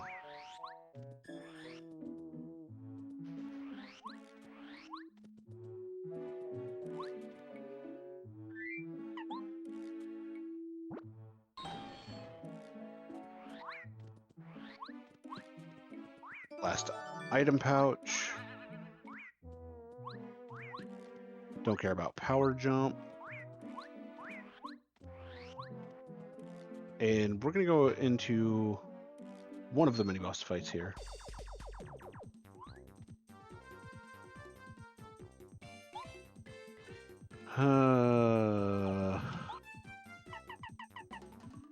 Yeah, let's go ahead and throw out the dizzy dial here. I knew it wasn't going to affect the Crazy Daisy. But we can just shell shot it and it'll run away.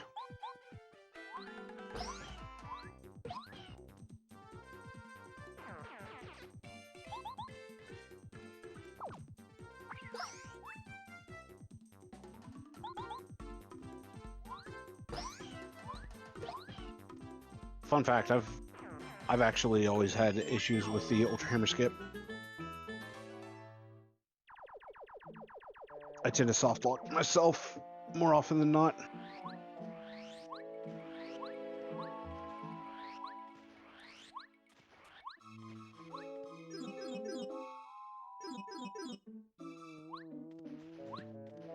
Coconut, we don't want that. Okay. Rosie, you have nothing. No, it's by far not the hardest.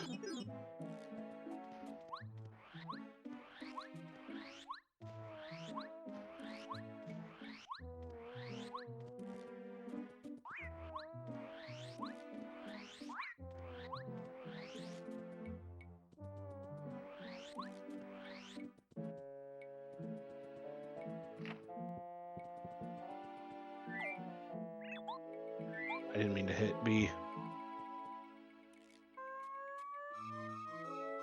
Yeah, if you don't get the spinner tornado jump going into the save block, you soft block. I've done that a few times. I'm gonna grab the extra life shroom.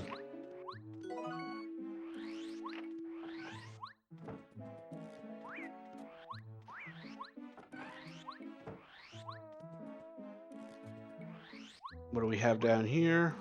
Another upgrade orb, and it's a sushi upgrade. Oh, yeah. I was thinking...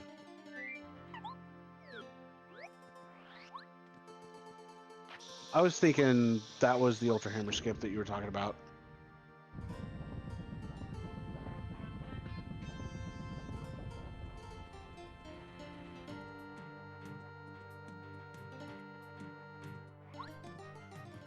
Alright, last check that we have here in Flower Fields, and then we have to probably move on to Shiver Mountain and Shiver City stuff.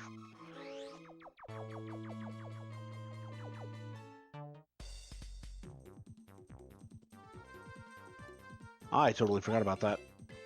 I also forgot to change party members again.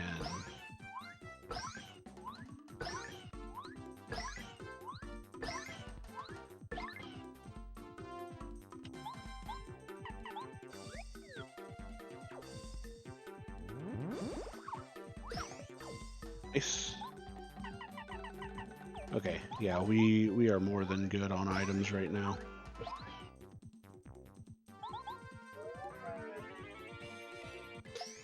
Yeah, I forgot that's an out of bounds one.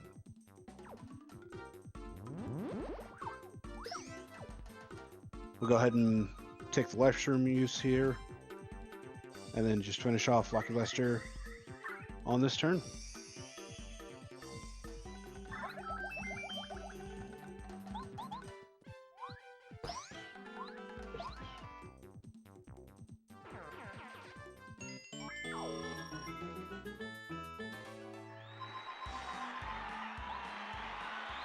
Alright, so we have FP max now.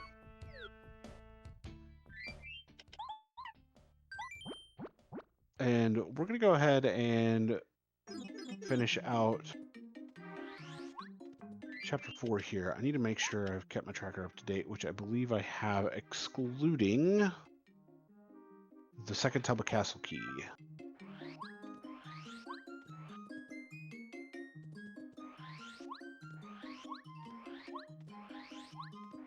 Because I have a feeling right now that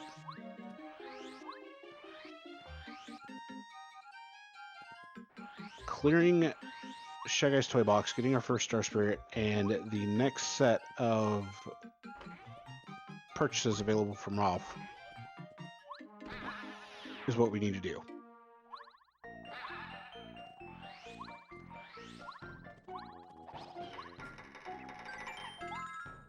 Call it a hunch.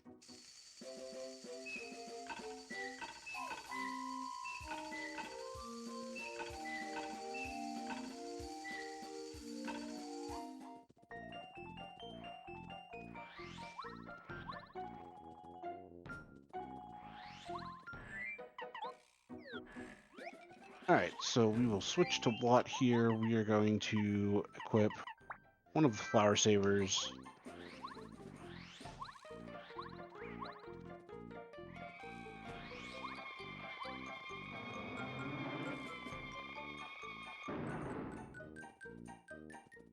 And we're on to General Guy.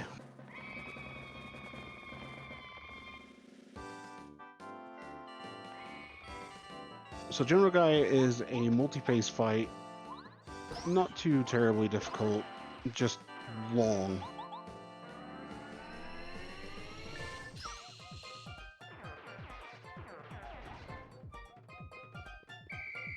So phase 1 is the Shy Guy army with 15 Shy Guys. I like to call each of these parts phases. 2 Stilt Guys coming in. They're not going to be too bad to take down. Honestly, I shouldn't even really worry about quick bouncing them, but it is what it is.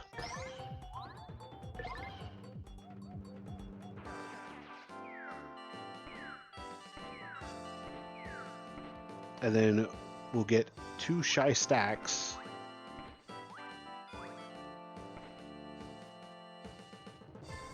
And just follow up with more Quake bouncing.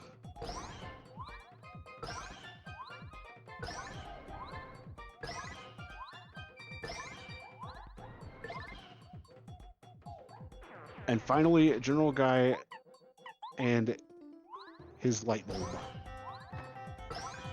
Now, I probably should have done turbocharge with Watt just to make sure I could do that and a Quake bounce, which I wouldn't have been able to. So I wouldn't have been able to take out the light bulb turn 1.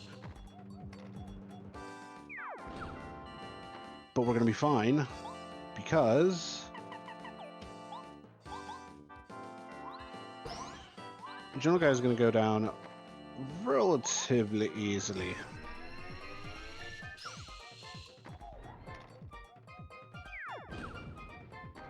I'm not worried about taking the game over, because even if I had blocked, I would have still taken 5 damage per hit. And since I am very stubborn and don't level up my HP,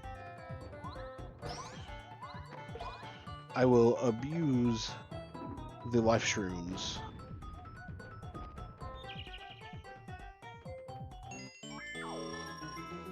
Got him.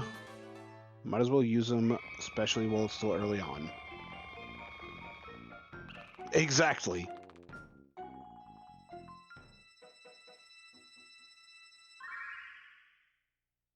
So that is our first chapter done.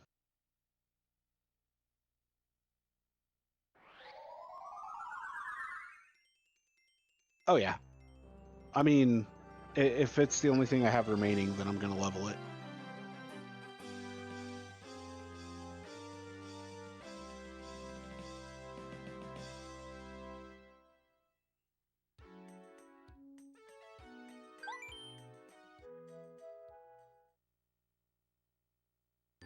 I mean, that's true because you get the benefits of Power Rush and Last Stand.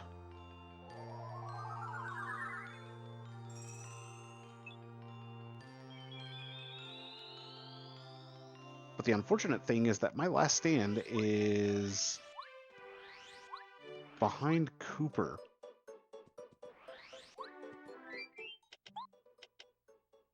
Oh, I never marked off the fertile soil. I should probably do that. It's on the Cooper Legend Gusty Gulch.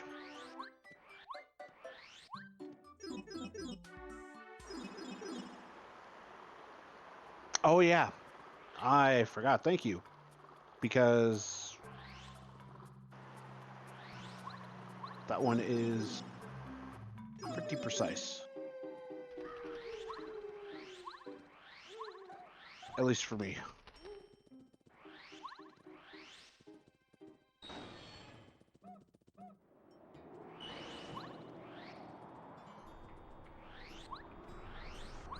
So we are going to head back to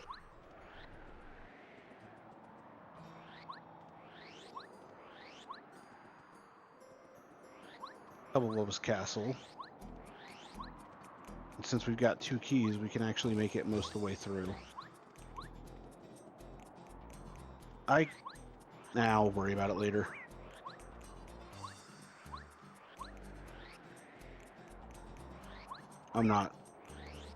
Honestly, I'm not too terribly worried about it.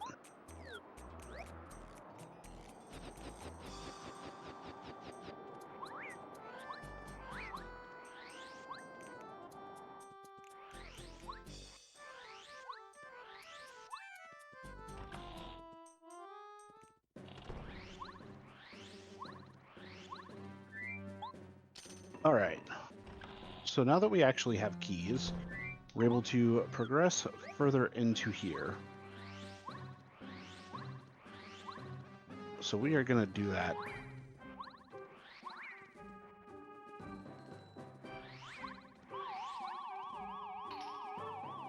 Be down. Why did you not register? I literally was mashing C down multiple times, and it did not register. After jumping out of my spin. Let's try that again. I swear it's not. Also because it's 3 a.m. for me, and I'm usually not awake at this time. There we go.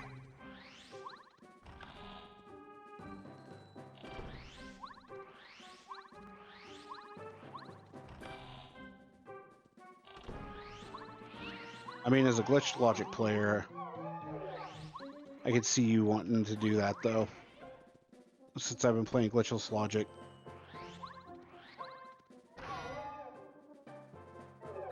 It's not entirely something I would want to do.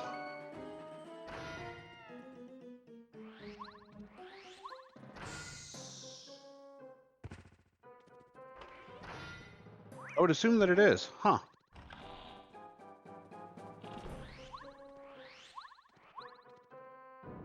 I will admit there are quite a bit of things in the logic that I honestly am not 100% certain of.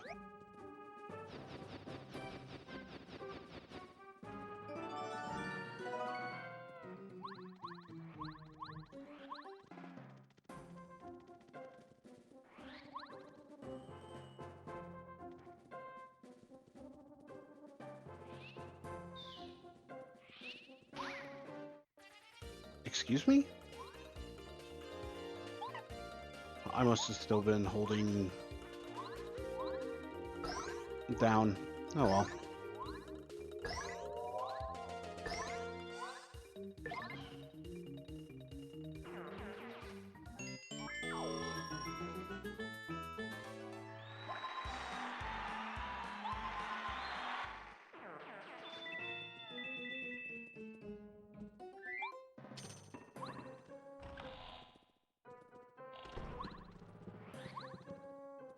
That makes sense.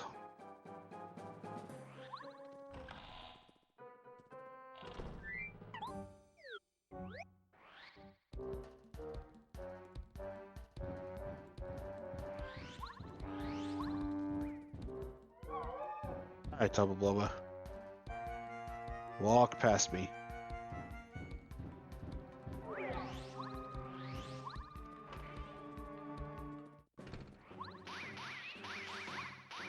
Yeah, if I knew how to do the key skip, I'd do it.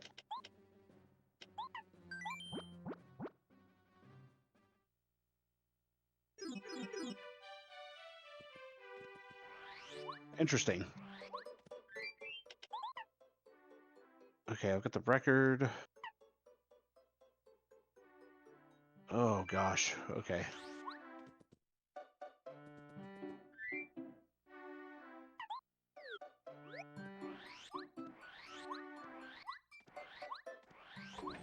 Pick Rough Shop 2.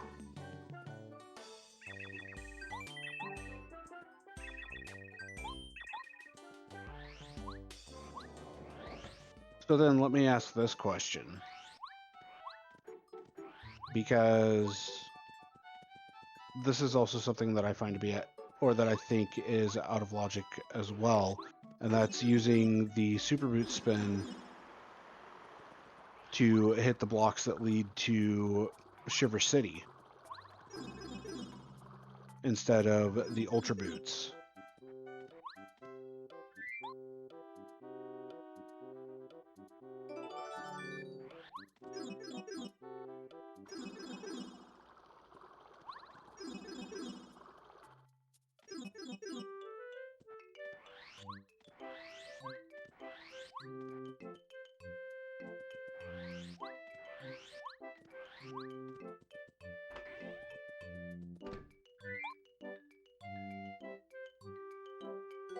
Yeah, and I don't have any of the tricks enabled, so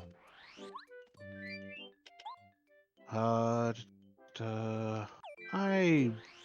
do have a key for Dry Ruins.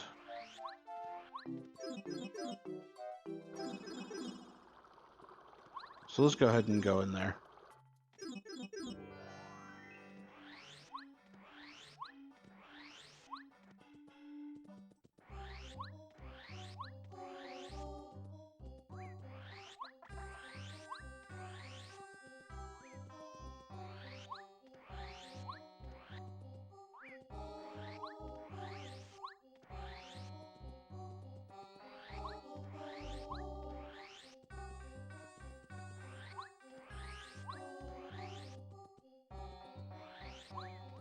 I mean, I can't entirely argue on that one.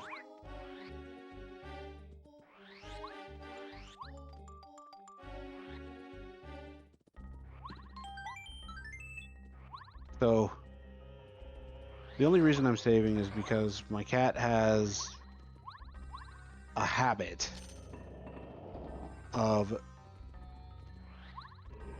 either bumping my console in a spot that he shouldn't be able to reach it, but somehow figures out a way to because he's a cat, or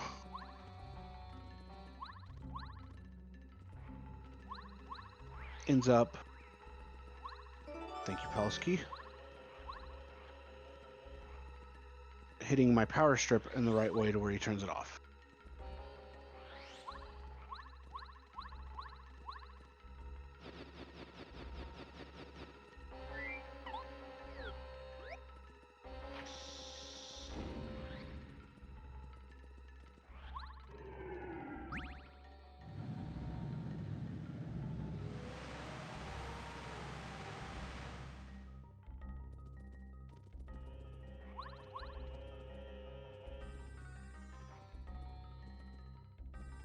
Exactly, Current.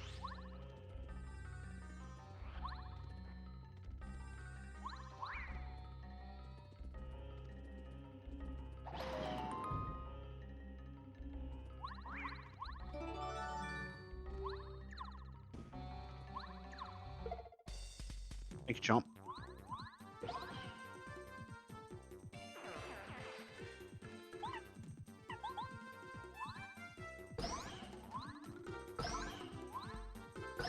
Really didn't need to do this.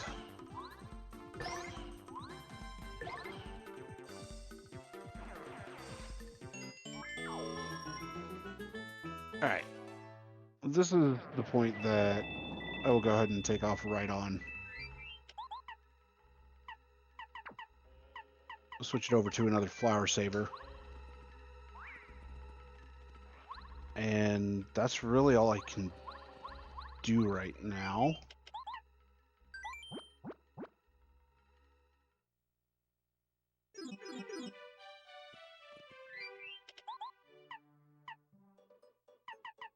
Oh, I forgot about the letter to No Matter Mouse. Good job, me. Yeah, my brain is not here anymore.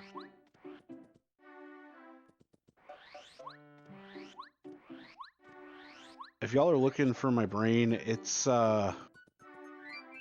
is somewhere way off in the distance. And I still have the mailbag. Oh my gosh. What am I doing?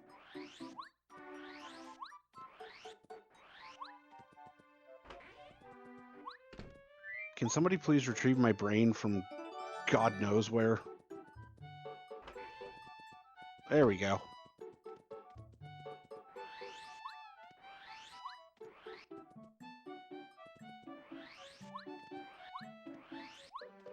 Because I have no earthly idea where my brain has gone.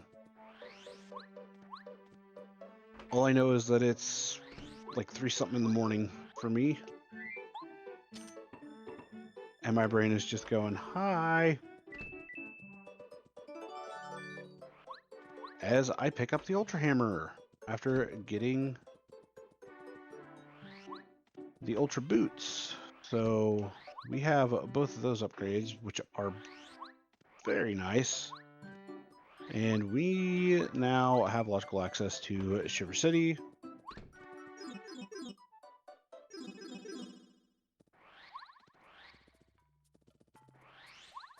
Yeah.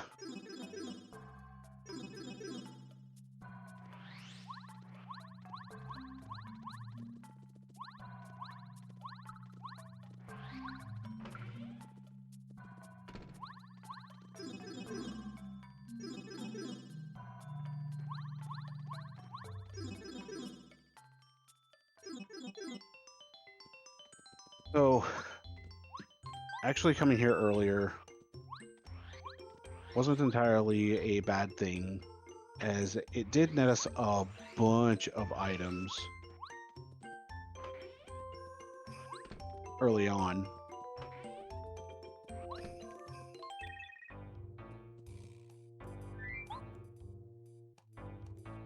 Also, that is by far my favorite interaction,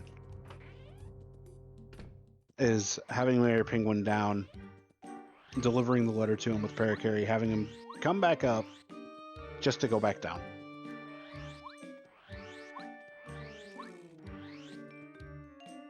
I absolutely love that interaction because it's so silly.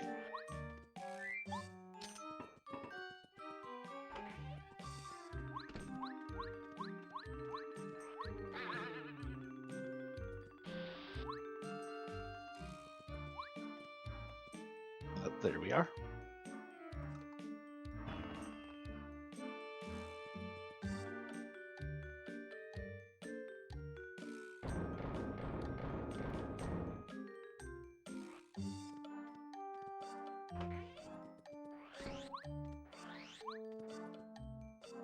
Not gonna lie, Mr. Saber, you're making me actually want to look into a more deep dive on what the glitched logic entails, and then actually learning the tricks for glitched logic even more so.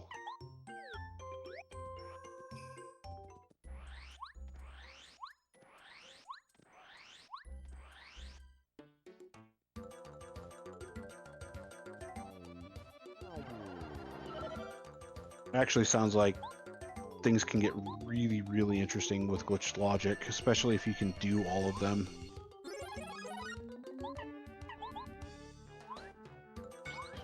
Oh, I forgot I took off all or nothing. Or I took off right on.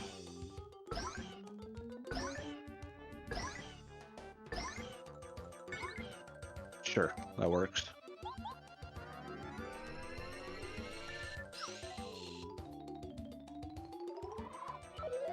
Let's just eat the death there.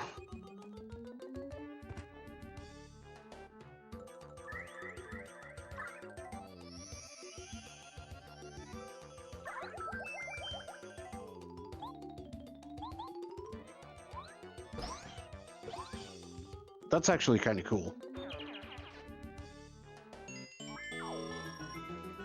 I can get down with glitch logic actually being organized like that.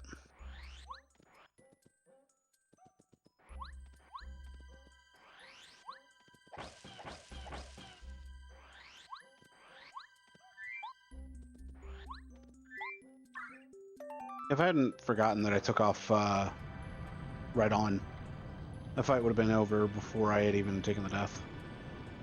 But because my brain has decided to go completely MIA, yeah, I forgot I took that off.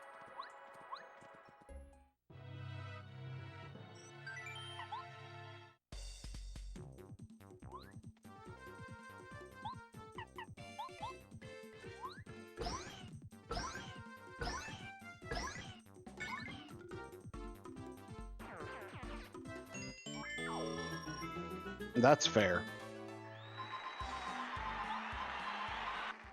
And I know that there are some people that don't want to look into the glitches individually.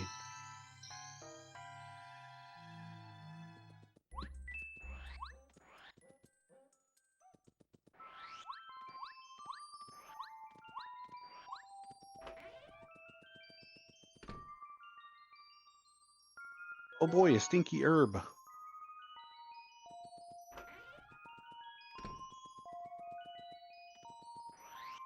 Yeah, that's true.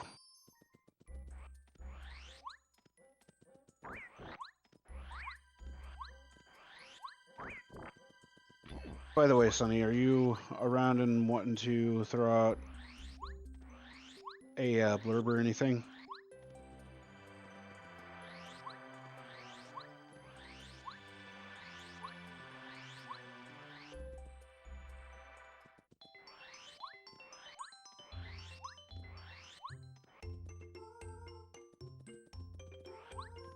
Very nice.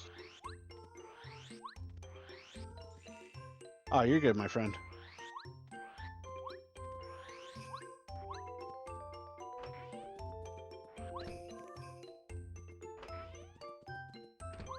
Just needing a moment to get a drink.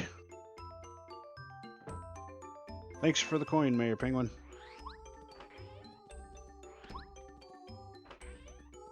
Oh, yeah, my brain is absolutely on that tired end.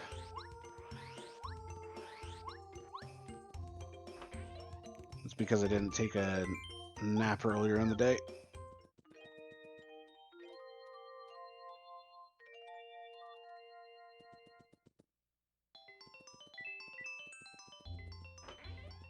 All right, a whole bunch of nothing from the snowman gift. That was the check that I had mentioned earlier, where there are 5 items that will show up.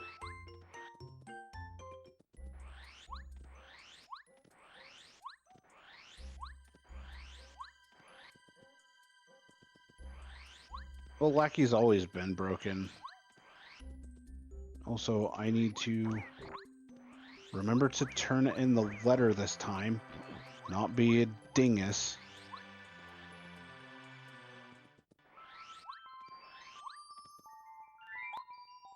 There we go, Frost Tea. Thanks for the coin.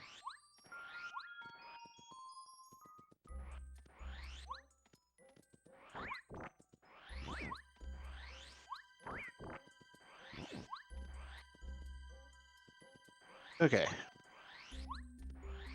Oh, yeah. Totally makes sense.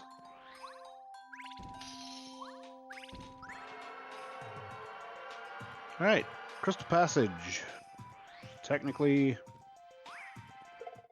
I would say I disagree, but I can't entirely disagree with that one. Because I know I spun right into it.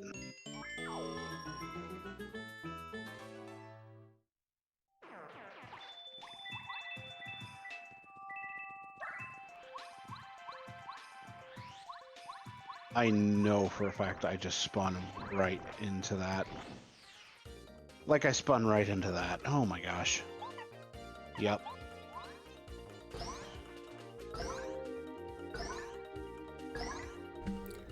Oh, that's why we have such a strong Quake badge, right?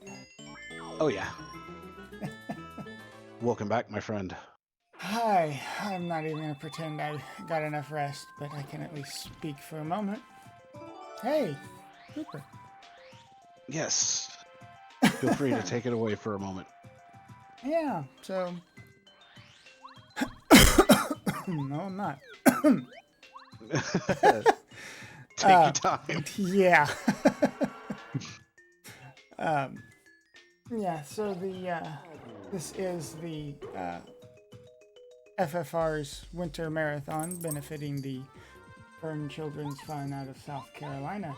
We are raising money to help them with their mission of developing and helping this developing static burn care treatment, as well as research and education for fire prevention stuff, recovery, stuff for the children themselves and their families.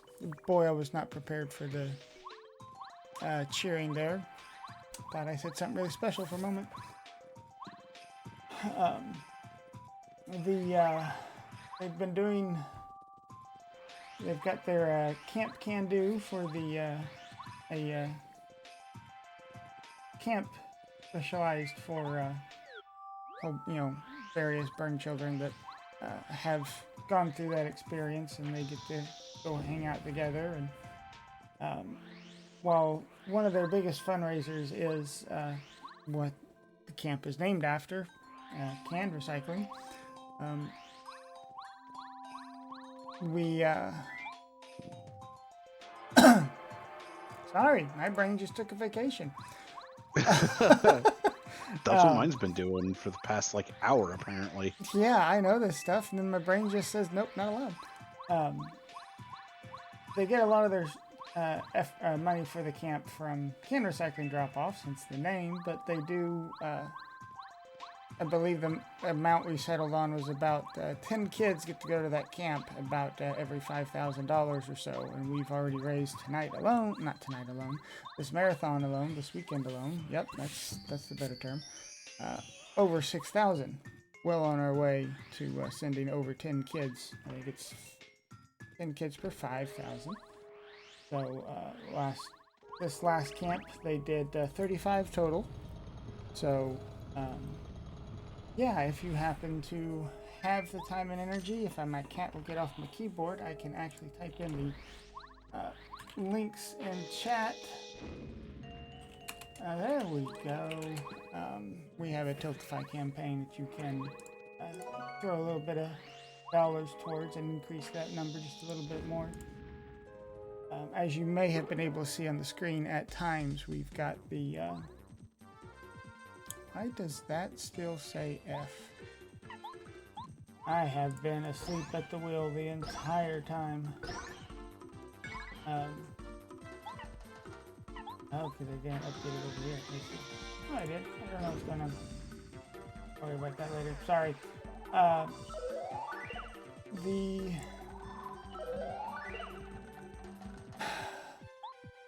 We have coming up. Sorry. Tired people. We have coming up a Jets of Time race after this one that where they have met all of their incentives. But right after that, we have a bid war going on with a big Final Fantasy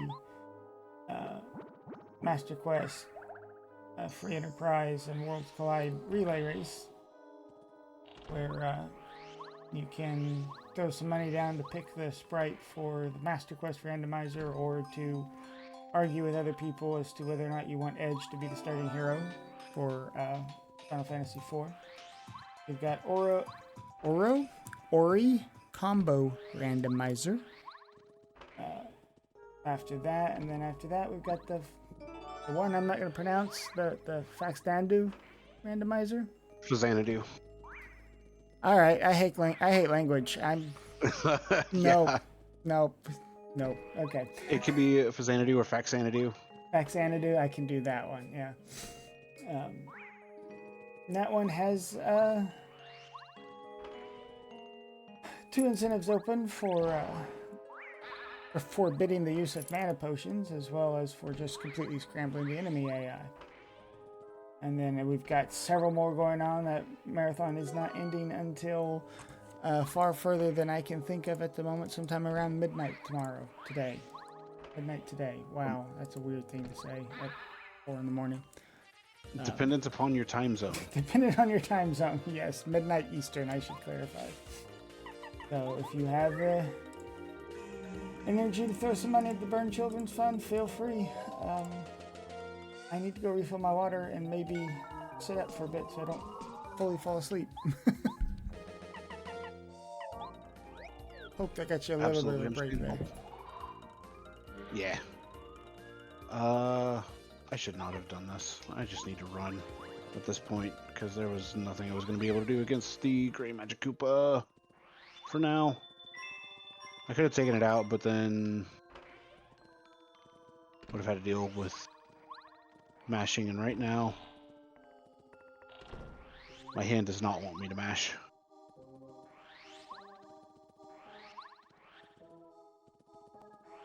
I appreciate that, Sonny and Chad, my friend. Thank you for the raid. Welcome on in, everybody.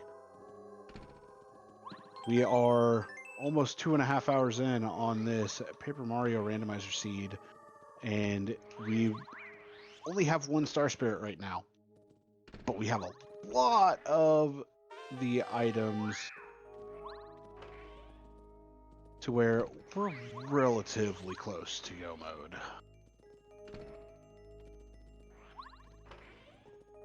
At this point, we are doing Chapter 7, getting the Crystal Palace cleared out. And we have found one of the ruins keys for Dry Dry Ruins here. Yikes. 12-minute Great Palace feels real bad.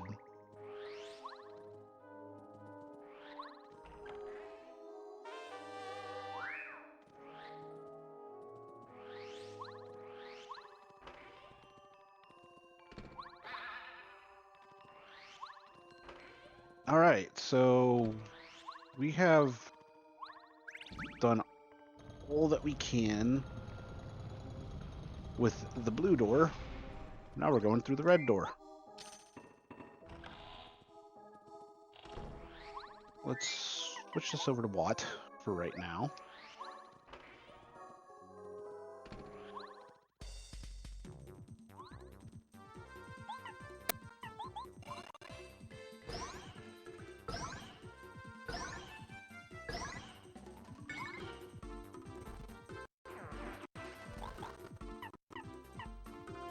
Can.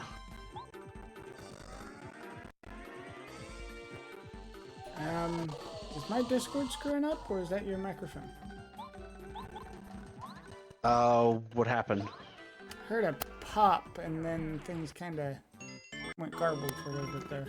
Like that. I think that was Discord, just in Okay. general.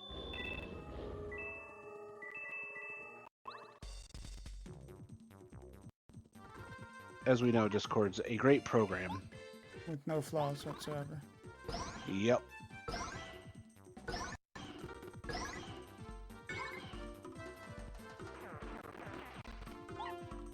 Honestly, I probably should have gone to Chapter 5 just to go ahead and get the checks from the jungle.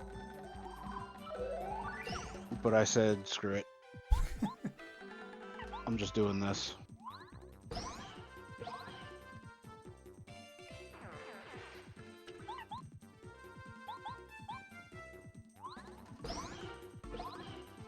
Also, regardless of the enemy, if I had let the other Green Magic Koopa run, I still would have gotten my level. I'm at the point of my brain going, eh. Path of least resistance, please. No, my brain is literally just going.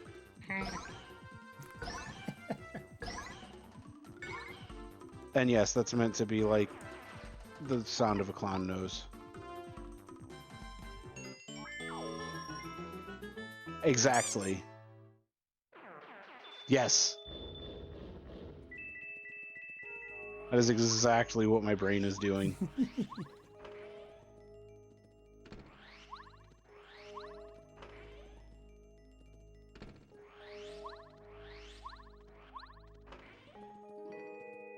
Okay, so I just love Crystal Palace. I love the music of this place. Love the Crystal King fight. Come on. Very confused.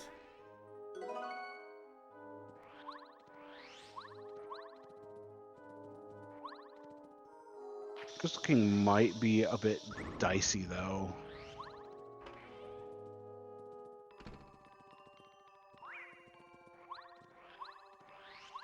If I can get Lucky Lester, I can almost finish chapter 6. Also, this is the Cooper lock that you cannot skip because you need Cooper for this.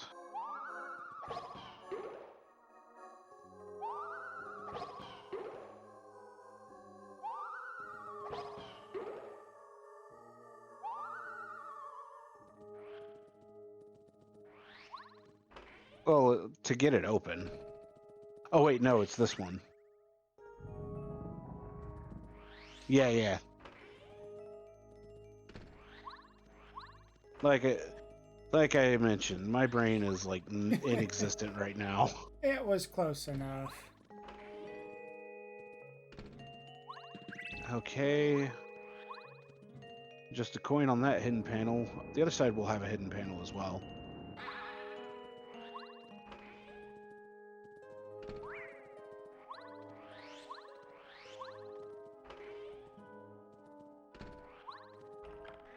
Oh, interesting. I might be able to do something with that. Bye, White Clubba. We'll see you later. So, the way that I do these encounter skips, honestly, is probably the easiest way for me. And it's the way that I've gotten used to. Probably not the fastest way to skip them, but it's the most consistent for me at this point. Consistency is king. Mega Rush, and we just need Lucky Lester for clearing Chapter 6 Nine. with the glitchless logic.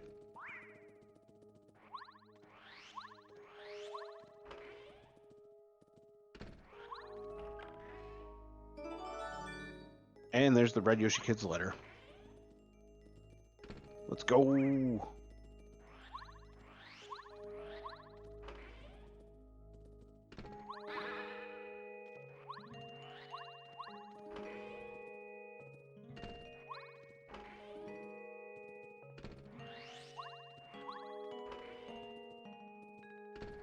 That would be cool.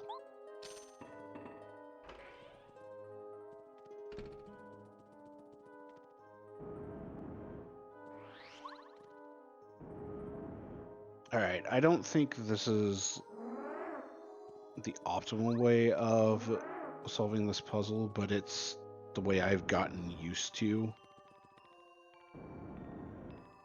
after looking back at it.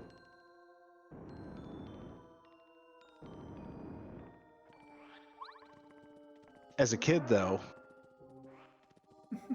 I I used to have all of the dinosaurs facing towards the door, specifically this door, just for grins and giggles. Okay, so we want to do that. Let's check my badges.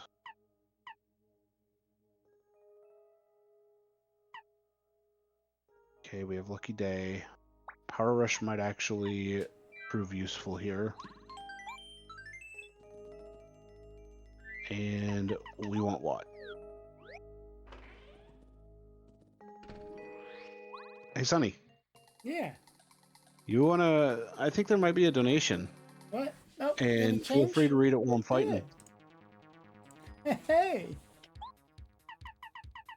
Yeah, we've got a $40 from a mysterious Chadbert who says, "Good luck, GG on the run, Sonny. Let's make the goal. Put this towards the next incentive that needs it." What would that be? Let's see here. Well, we've got a couple bid wars, but as far as open ones, it's the non-bid war incentives would be one of the two Okay. on Faxnandu. We need to take PFD down off. Oh. Whoops, that's why we save. Yep, I saved beforehand. So, Sonny, I'm gonna tap you in on this one since you can pronounce the name. You get to help me decide. No mana potions or random enemy AI? Random enemy AI. They're both 0 out of 80. So we'll throw that in there. Actually, let's take out. Let's do that. That might actually work Thank you better. very much, Chadbert.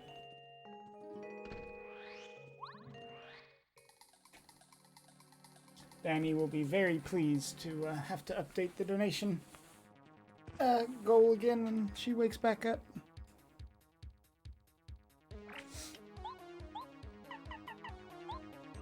Why did I not switch out to Watt to begin with? What am I doing?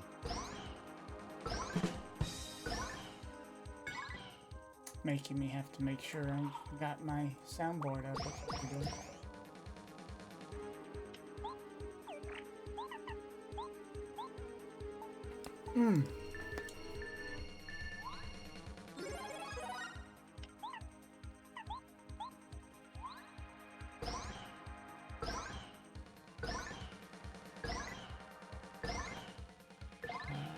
Okay. I knew you were going to heal. Rude. Only the players are allowed to heal.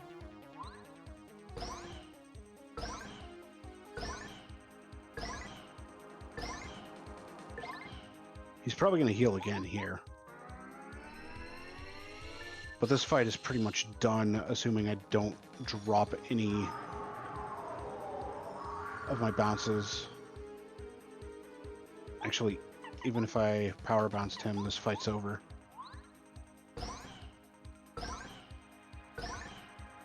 Yep, fight's over.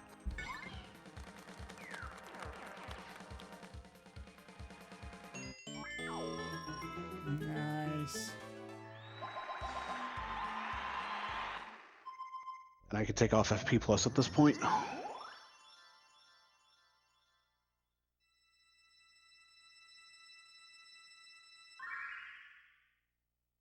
Also, I should probably remember to mark off a few things that I have. Maybe. Because I haven't been keeping up with my actual key items. I know I have that. And that is definitely because my brain is completely aloof.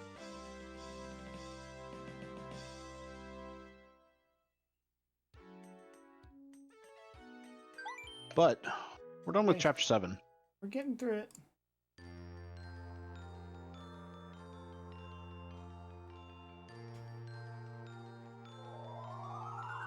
We are.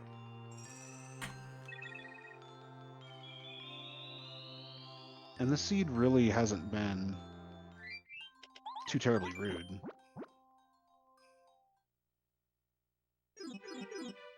I'm gonna go get my Gatorade and some water. I'll be right back. Yeah, by all means.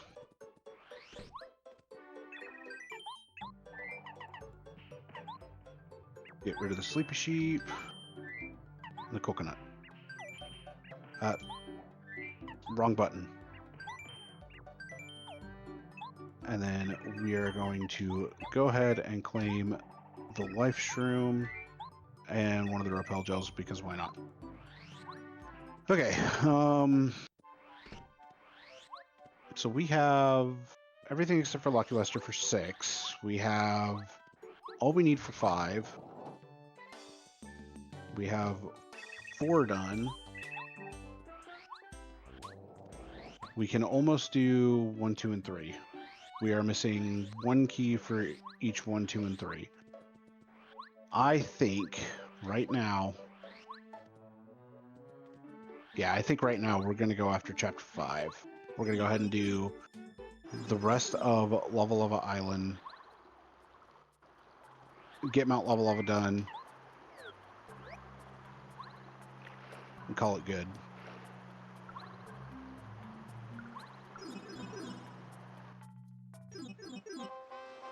I've never actually been able to properly skip Chapter 1 key.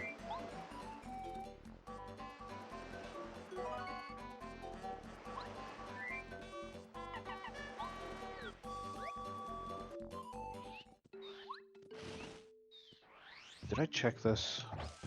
Yeah, I did.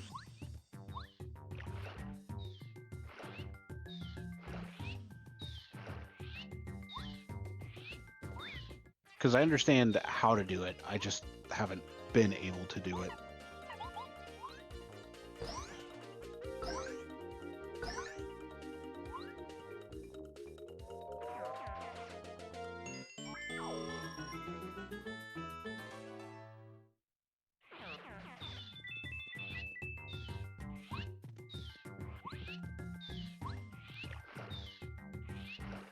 I mean, there's the case in point of Lucky Lester being the most overpowered partner in the game. Being able to skip all 4 of the keys in Koopa Bros Fortress with him. Also, there's our last Taba Castle key.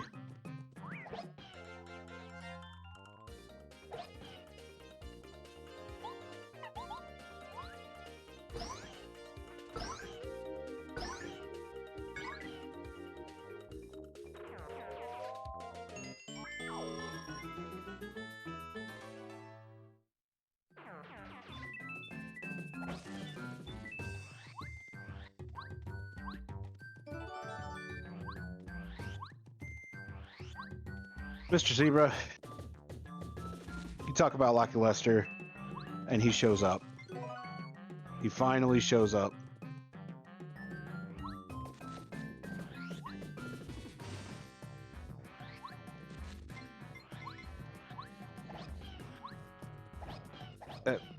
Free, thank you.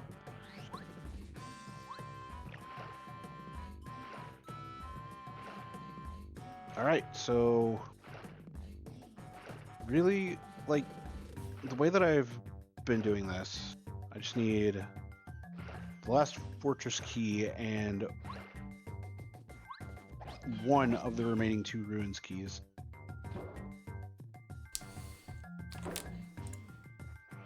And then we will be good to go. Welcome back. Thank you, thank you.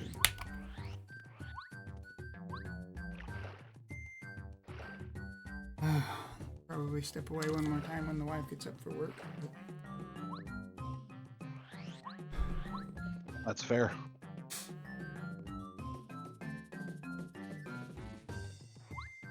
How long will that be before she gets up for work?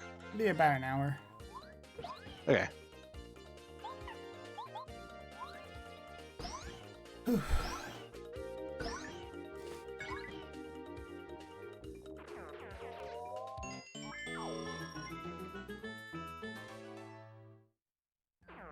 Exactly.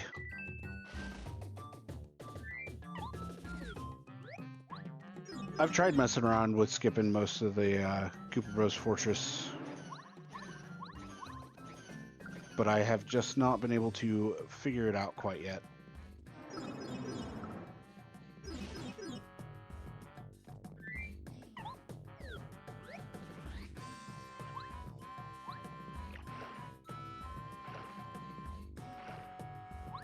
So, yeah, just a Koopa Bros Fortress key, and I don't know why I took that encounter. I should have just skipped it, but eh. Yeah, we were just talking about not taking skips, so you know. I see what you did there. A hit, a hit, a hit. I didn't really try, but you know. Yeah.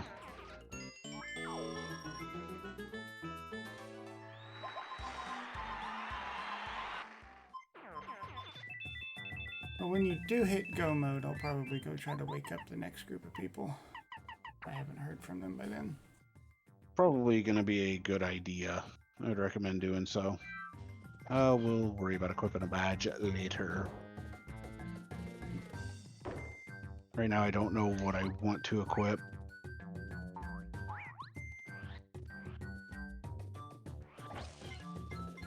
Don't need that. So, mandatory fight here. Oh, hey. Caront just jumped in with a $10 donation that says, I'll take highest grossing winter marathon ever for $1,000, Alex. You mean for $6,360, Alex. Putting this I was about to towards, say. getting the dog and the Dragon Warrior 4 run that Crown's hosting later. I will do that for you. Thank you very much, Crown. May your hats grow tall.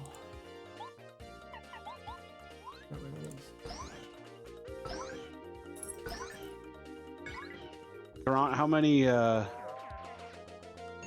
are you looking to stack? And Mr. Zebra, thank you for dropping by and actually giving a lot of good info.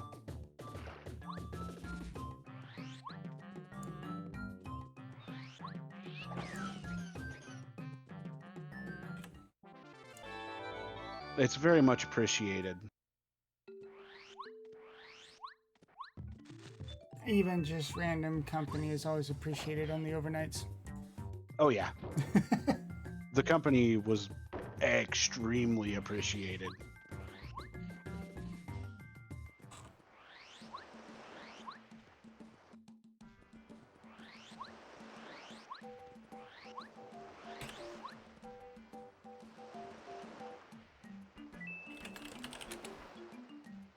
So we're looking at going for 16 out of 15.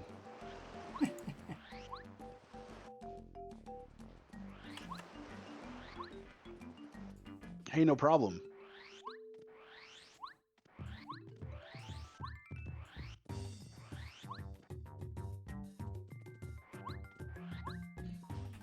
The marathons are happen twice a year, one in summer, one in winter.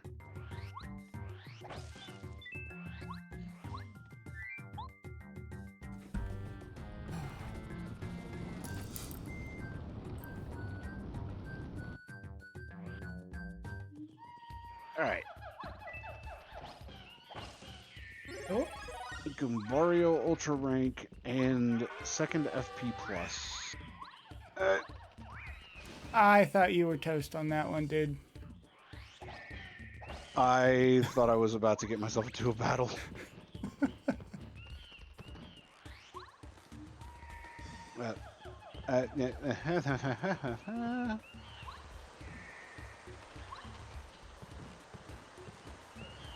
That one there. That one there. And then this block right there. And suddenly we've completed the puzzle. Yay.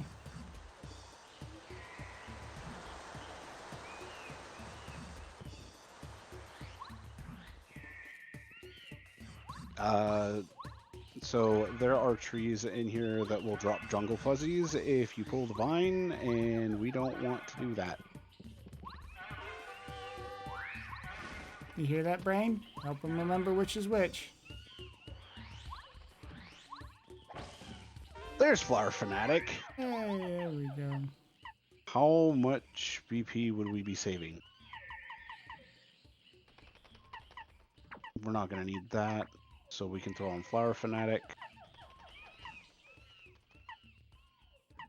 Honestly, Power Bounce has not run its course until I complete Chapter 7. Gooba Bands is Ultra Ranked. Yep. And now we Quake.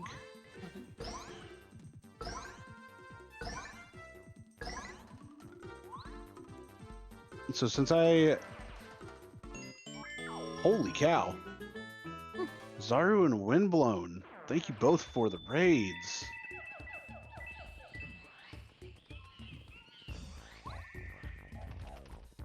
Sorry, I have two cats both fighting for my lap at the moment, so I'm trying to mediate World War III from starting in my lap. Oh no. They're both so mad that I am up and not in bed where I'm supposed to be right now.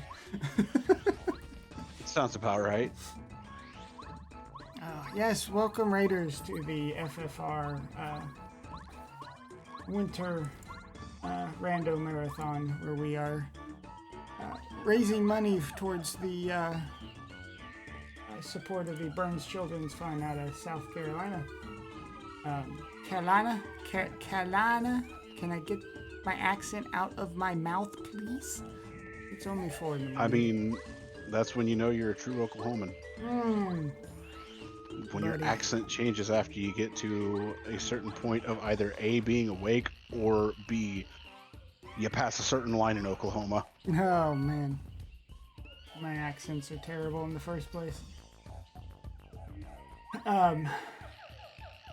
Yeah, so they do a whole lot of work as far as helping the recovery of burn injured children and supporting their family and stuff like that. We have currently just broken our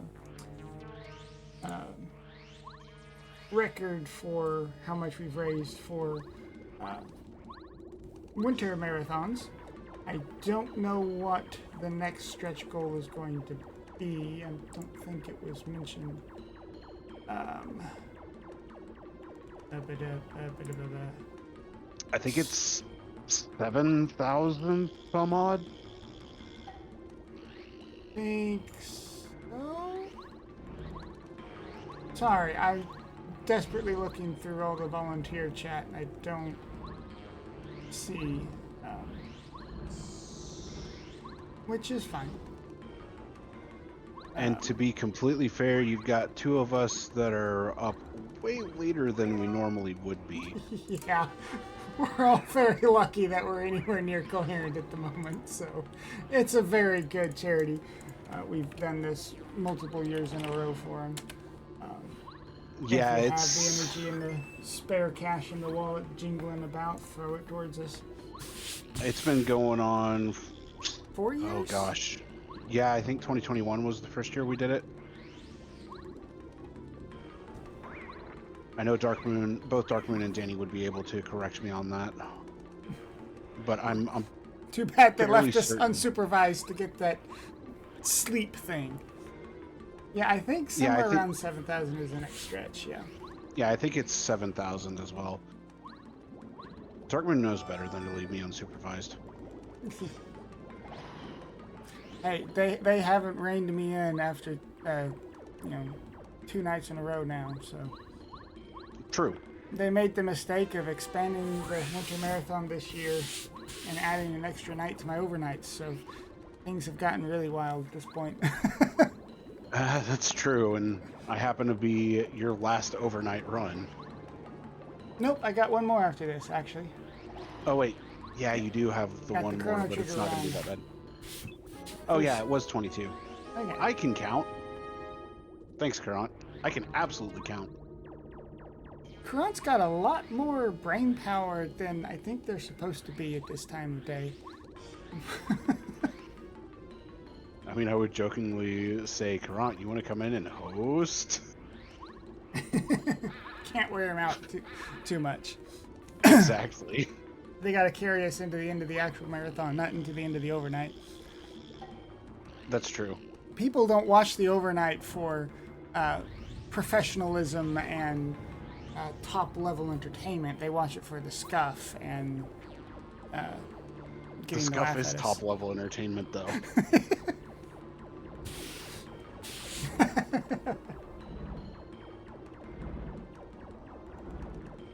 To be fair, I've died twice to my own stupidity.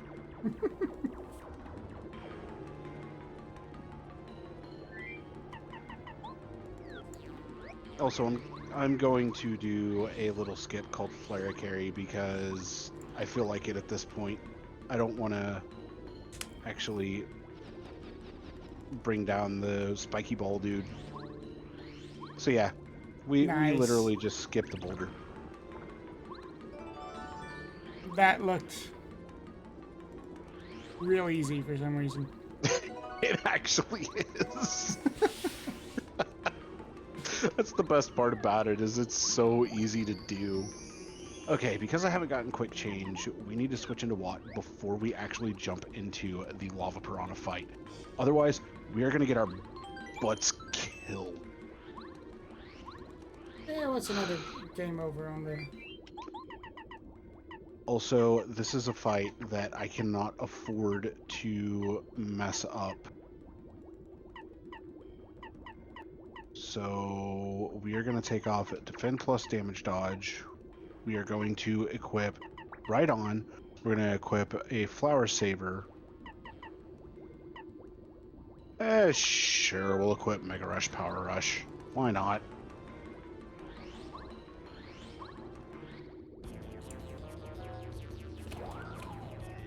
And we're going to go into Lava Piranha. This guy is this guy. That's all I got to say about this fight. It's a two-phase fight. It's going to consist of 50 HP per phase. We're going to get most of the health down for phase 1 on this first Quake bounce, and then finish it off on the second Quake bounce. We need to hit the block here, which we did. Nice. So we are going to switch over into Sushi here, and then we're going to Quake bounce again, and this is going to take out phase 1. Phase 2 is going to open up with the Quake bounce as per normal, but we cannot use Belly Flop with Sushi on Lava Piranha because of a reason that you'll see here in a moment.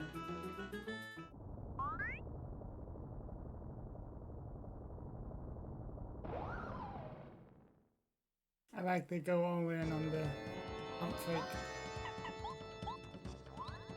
So, as you can tell, Lava Piranha is quite literally on fire. Yeah. And because of that, Sushi cannot belly flop on him. So instead, we're going to turn into a water gun. Bang. And then a jump combo for 20 damage total will end the fight. And we have our third Star Spirit saved. Look at us go.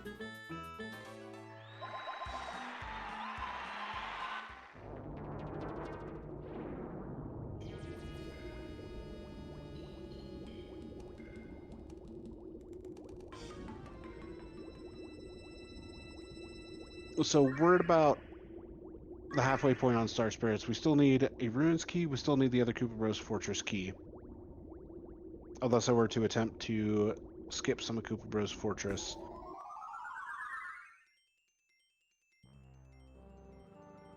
I will be doing a trick to skip one of the staircases in Koopa Bros Fortress. But that's about it when it comes to that area.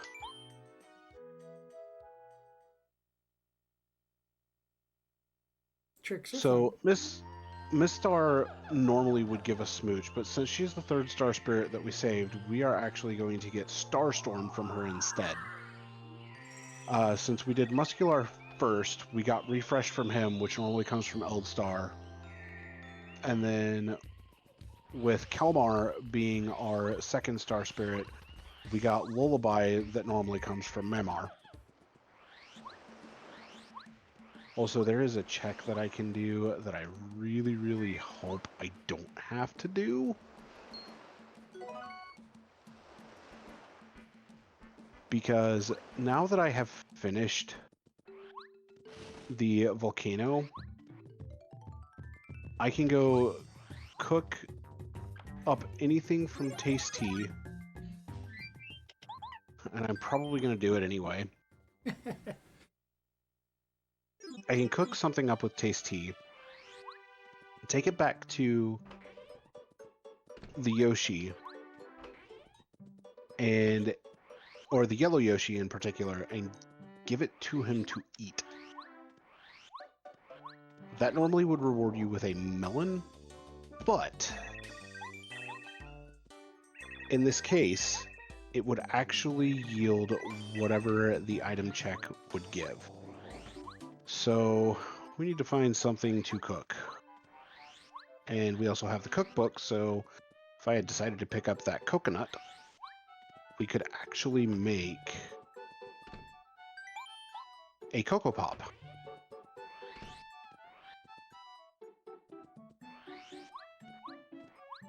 But we're not going to do that. We are going to go ahead and turn in the cookbook. We're going to cook the cake mix, and that's it. Success. Because he'll take a cake as well. Because as everyone knows, cake is only made out of one ingredient. Yeah, cake mix. Exactly. It's like brownies. They're only made out of one ingredient, brownie mix. So there's a mud I play quite a bit on. And one of the items we have is called a packet of dehydrated water. It's a spell scroll that lets you cast create water. That sounds like something that would be an Aardwolf.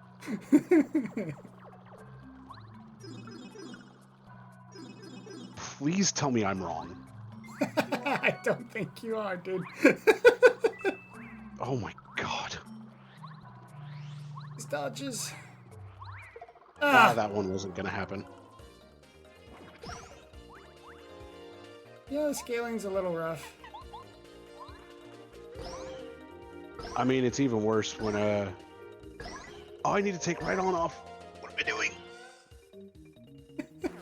It's even worse when you haven't leveled up your HP. Yep. Words.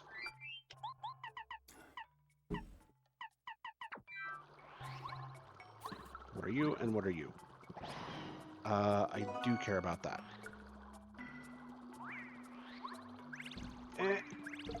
Okay, that's fine.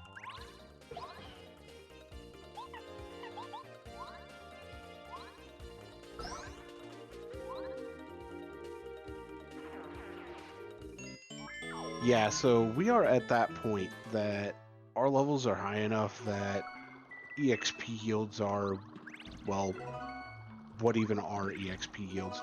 Ooh, another life shroom. Oh, that was scary, dude.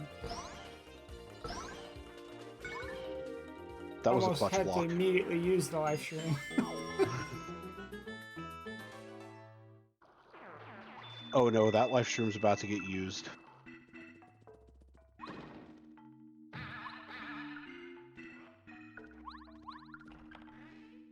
And we get money. Okay, so with access to Chapter 6 right now being fully available, we are actually going to go in there. And there is actually something that I didn't know was a check until I had a Koopa Bros Fortress key in it, and I started literally ground pounding everywhere in the room. First things first, we are going to save. So, yeah, I'm going to point out that check when I get to it. But this is why we need Locky Lester. Because otherwise we cannot do this pillar maze, for lack of better words, without having him. Pillar puzzle, there we go. That's a better set of words for it. I mean, a puzzle's a maze, in a manner of speaking. It made sense. So, that I knew was a check the entire time. But the one that I didn't know was a check is this. Oh. That is kind of brutal.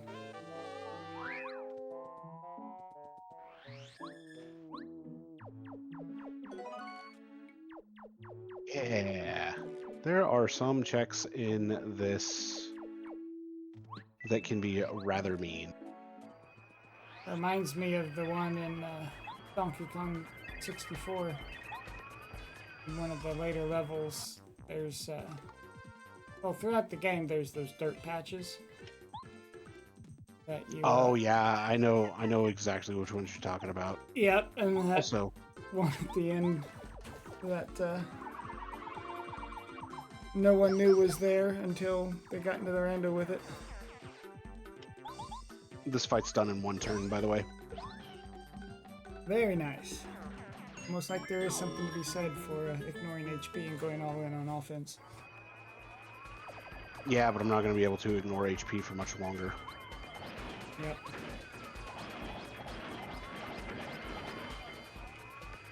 As I just mashed the B button.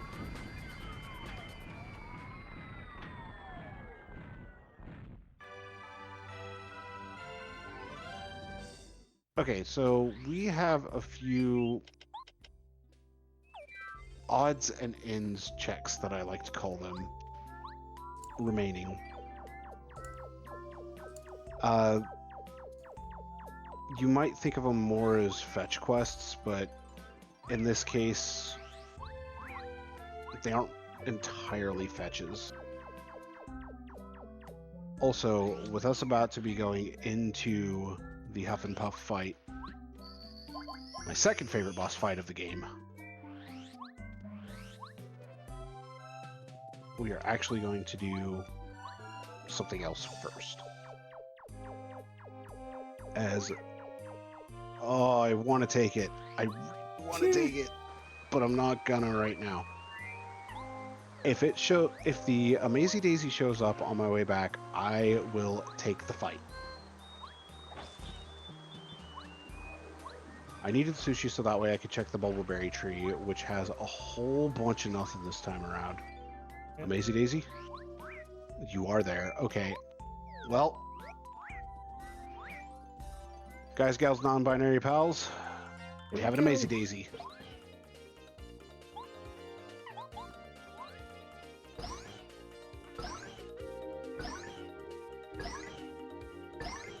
Got him.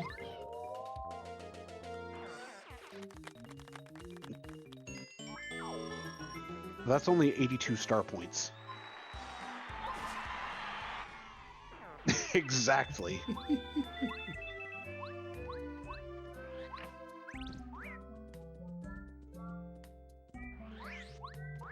Yep. Good.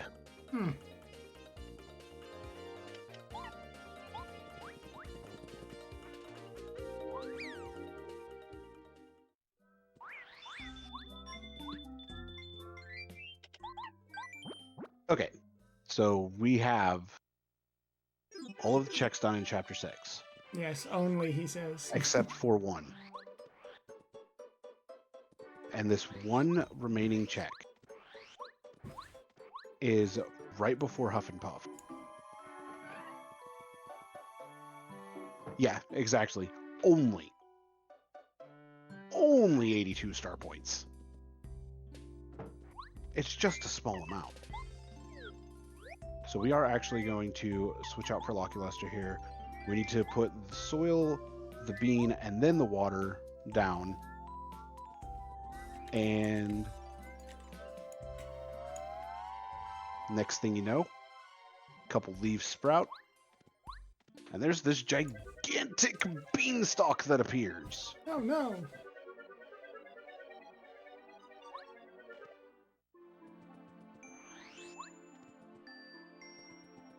And now we are in the cloudy climb.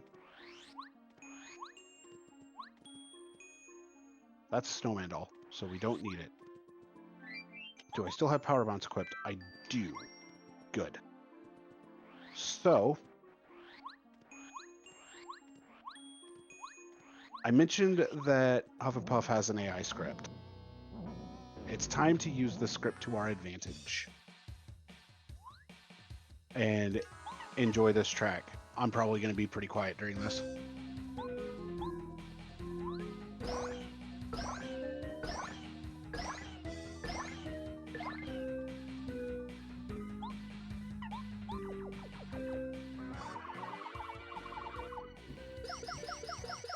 Okay, so turn 1 has already gone really well, dropping him down to 33 HP. We have to mash out of this, and then he's going to inhale, which is only going to restore 4 HP. That is very beneficial for us. I could have dropped myself into danger, but I decided against it because you can get 4 capped, which I just did. So we're going to Spiny Surge again. We're going to have 2 puffs come out, and his next attack is either going to be his Body Slam or this attack, where he just blows wind at us.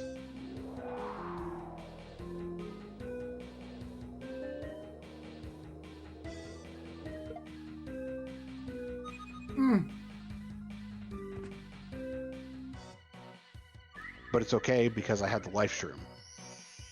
It's almost like we know what we're doing. And now that he's only at 11 HP, we can just do a jump combo and finish him off. That's chapter 6 done. Well done, well done, well done.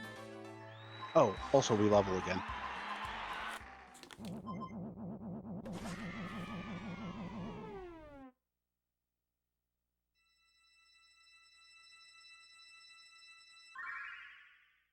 Thank you, Medio.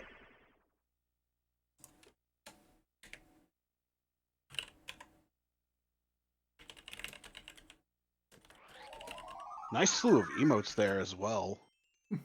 Just threw them all at you. I love it.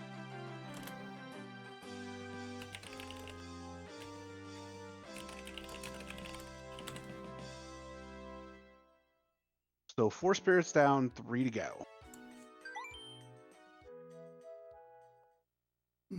Cleavar would normally give us the star ability Clock Out.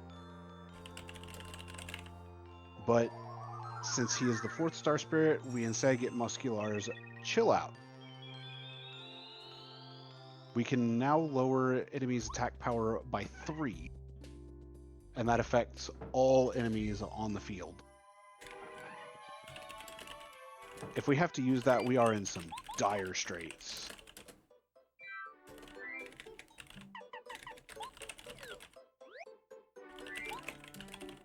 So we are actually going to go ahead and do some letter turn-ins while we are here in Toad Town.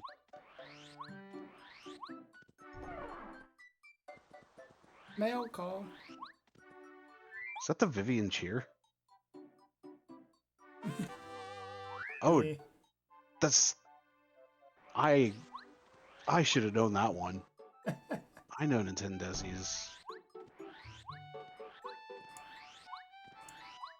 It's cute. Oh, I love it.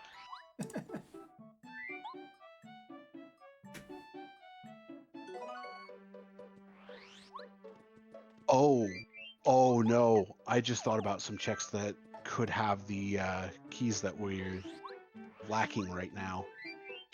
What other letters do I have? Nomad Mouse, Mr. E, and Little Mouser. Those are all in Dry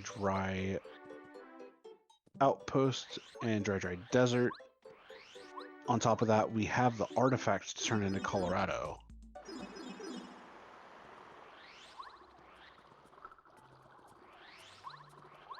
So we're going to get these 3 letters turned in. Again. Oh, yeah. So this is Mr. E.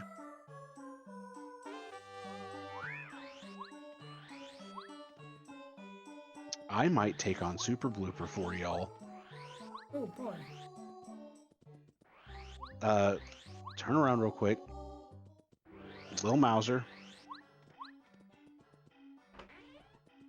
I'm trying to get one step ahead of myself.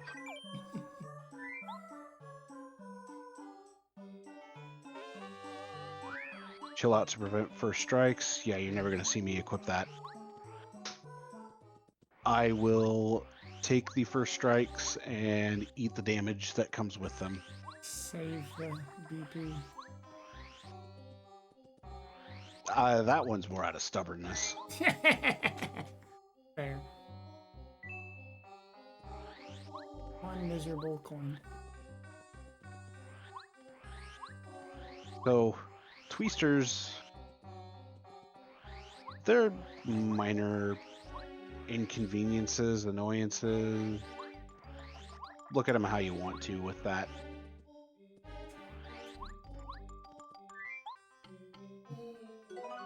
Okay.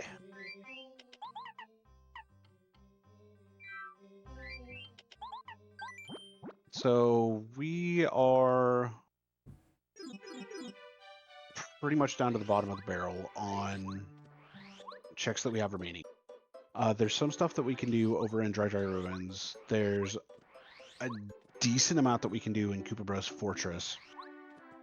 And we can finish out Chapter 3.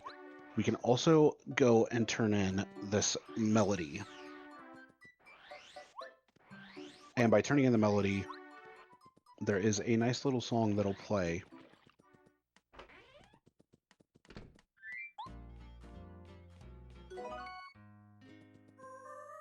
And yeah, song doesn't last for long because we got go. Got places to be. But the next check that I'm about to do in Boo's Mansion, I have a song that, you know, I'm pretty sure most of you will recognize. It is on the record that will be played on the record player. Man, every time I hear that wolf, I have flashbacks to Ocarina of Time. Oh, with the Wolfos? Yes. Yep. It's the same sound clip. Yeah. Believe me. Acutely aware of that.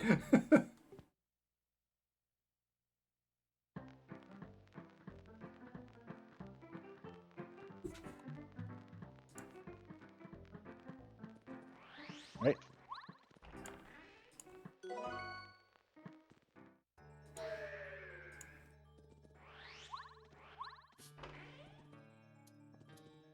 Unfortunately, that was not the answer that we were looking for. But that's fine. There's not too terribly much left for us to check. There are honestly more checks in Chapter 1 at this point that we can make than in Chapter 2.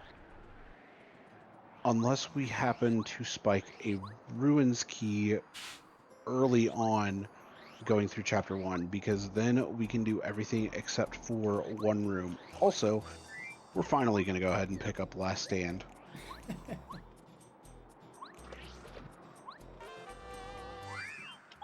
Find out how many badge points it takes. Okay. Sure. We have our Danger Mario set up.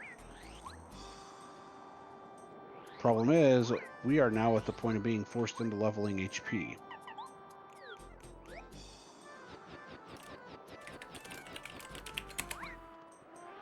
Spin around you.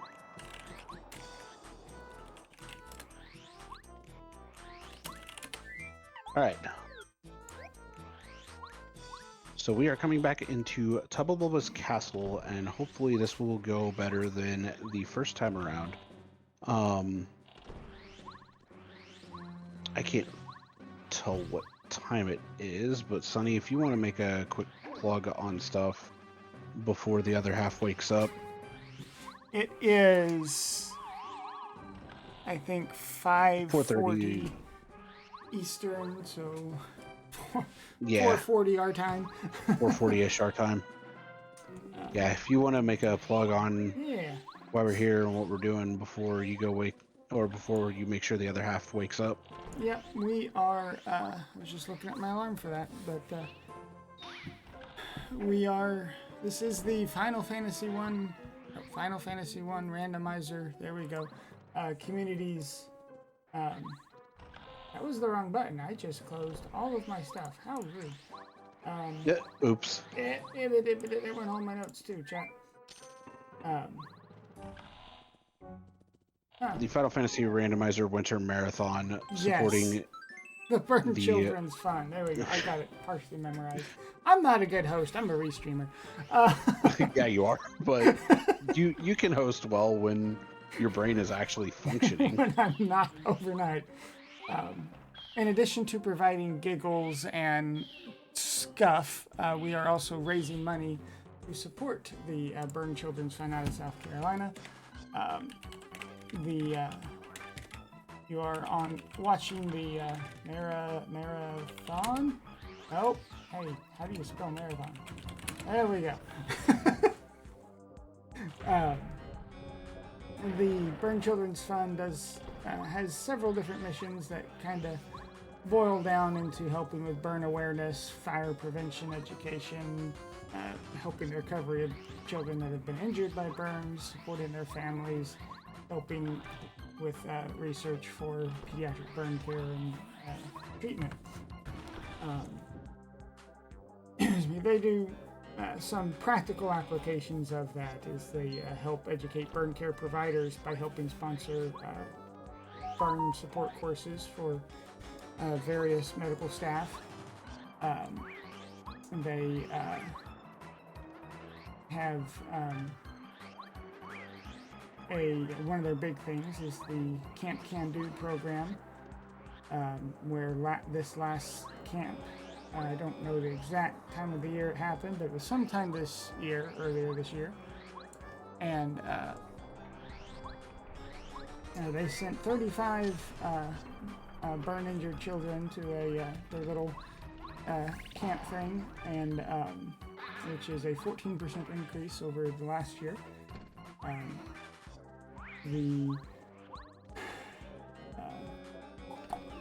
They have also provided about $13,500 in aid just to children and their families for various essential needs. We're trying to help increase the amount they have on hand to do all those nice things. So if you happen to have the resources to help, we've got the donate link right there. Leads to our Tiltify fundraiser. And when Danny finally wakes up and stops trying to eat chicken nuggets at 5 in the morning, then I'm gonna get shot for that one. Then you'll see that we have our next stretch goal is going to be about 7,000, but we are currently far more.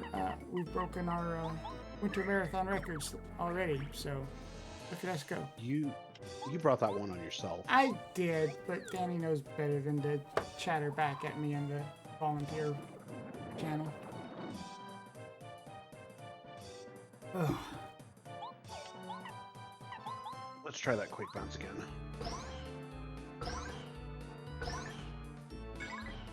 Yep, that's going well. Gonna say I have seen just enough of this game Rando to have a bit of a fear of that particular baddie I see on the screen. Yeah, top of his heart can do some damage. But, you know, a good power bounce combo will easily take him out. Because as soon as he hits 5 or fewer HP, that just automatically ends the fight. Right.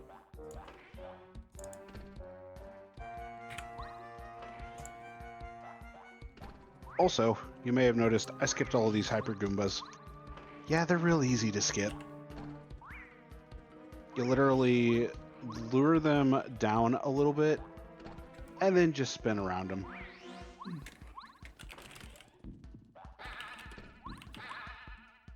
But we are coming up to the, air quotes, invincible Tub of Blubba. Also, we've almost done this in reverse.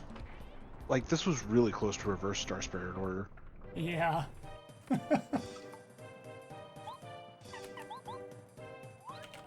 This is how hard the fight is. Okay, it's done. Problem solved.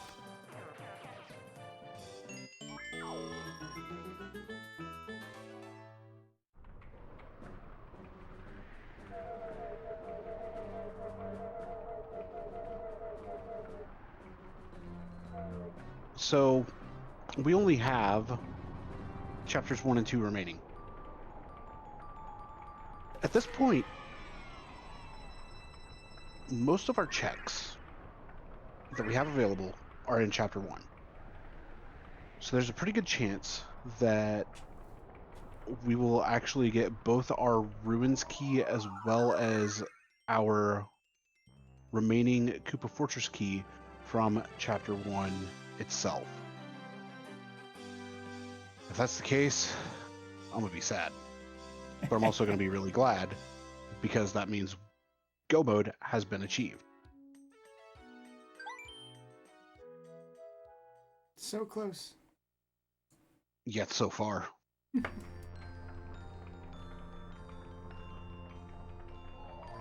Yeah, sorry, I'm also trying to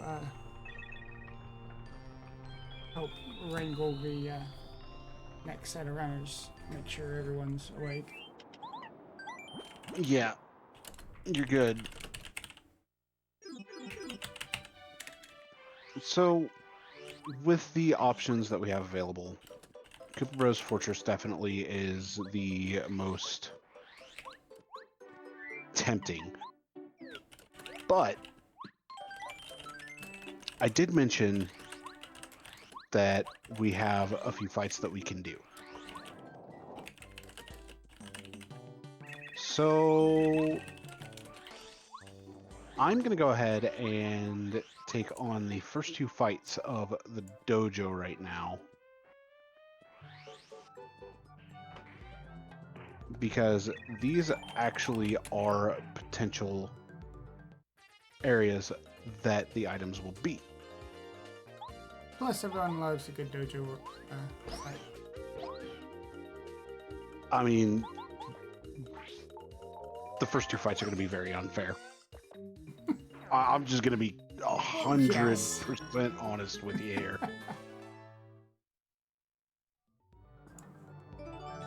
Okay, that's a Ruins key. Alright. See, everyone loves the dojo fight.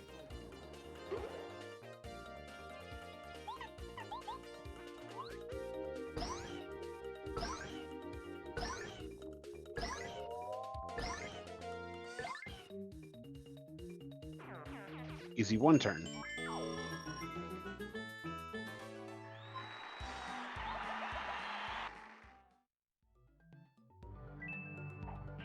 Okay, so we are going to call that good. I did get Dizzy Stomp earlier. So we are actually going to put on Dizzy Stomp. We're going to switch back over to Watt. And we're going to go take on the Super Blooper as well real quick. Because that actually allows me to finish out Chapter 2 as it stands. So since I will be going to Toad Town Tunnels anyway to get back to Dry Dry Outpost to head towards Dry Dry Ruins, Yeah, might as well. I might as well just go ahead and get Super Blooper out of the way. I did mention earlier that I had the ability to fight it. Well, here it is. Big Blooper. You might call it a super blooper. I'm sorry. I mean, you're not wrong, though.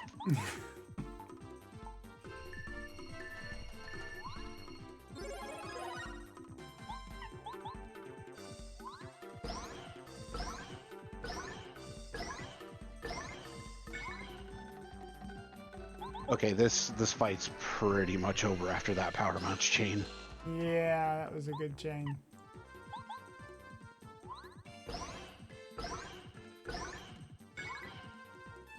Left it at 1 HP for one reason and one reason alone. Disrespect. Get disrespected. The disrespect. It's okay, super blooper. Get disrespected in return, dude. I love it. I love it. I deserved that. That was actually perfect timing because I fell into the hole trying to go to Boo's mansion right when the Wilhelm scream came out. Oh, brother. That was amazing.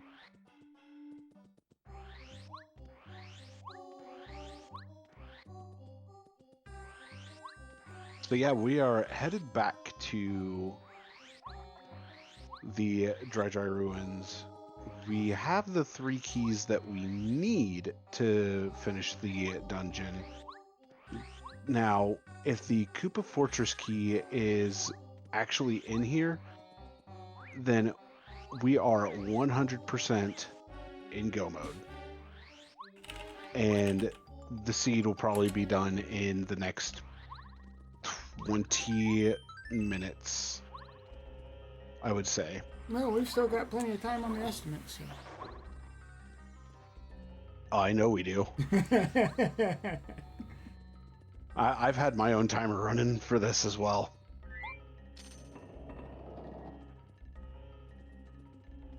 Ooh, is that a letter? That's a letter. That could also be our remaining Koopa Fortress key. And if this is the letter to Colorado, Yep. which it is, that could be very interesting because he leaves here and then I have to take the whale back from Mount Lava Lava over to Toad Town, fight Junior Troopa, and then... Oh, I have messed up. And then I could turn in the letter to him. So we're going to have to Starstorm here because I forgot to re-equip Quake Bounce. Yep.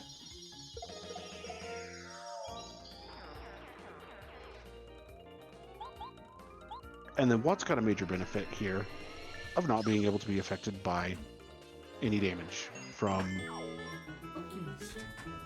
any enemies that have a damage hazard to them, aside from Lava Piranha.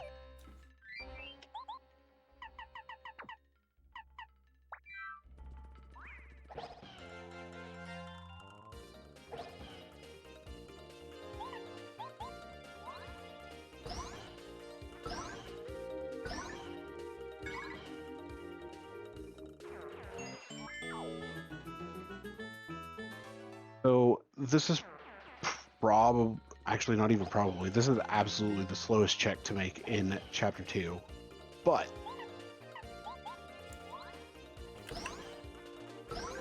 if it yields something good, then it's worthwhile.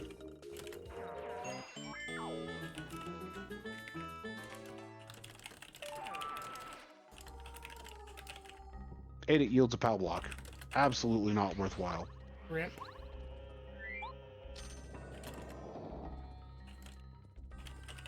So, a few more checks that we can make here. And they're pretty quick checks, all things considered. These staircases are no big issue to get through.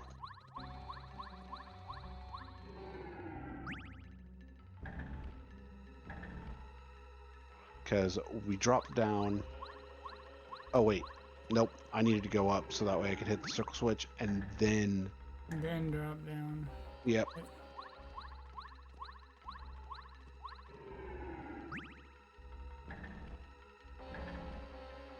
I've done this place so many times that I should be able to do it with my brain not functioning.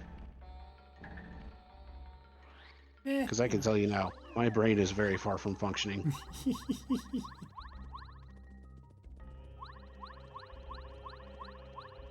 Look, it's functioning well enough not to hit the green switch again on the way up. So, because I really wanted to, and I'm not playing. Egg. Egg. Yeet. Oh, and a star piece. Perfect. That's exactly what we wanted from the Super Hammer chest.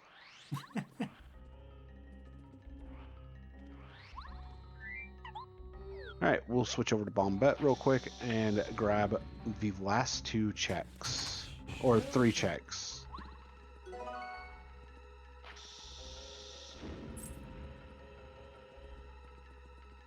Alright, Ice Potato is not a Koopa Fortress key. So we've got 1 more check that we can make. Ow. It's even better when you realize that the Buzzy Beetle just falls right on your head. Yes. At the start of the battle as well.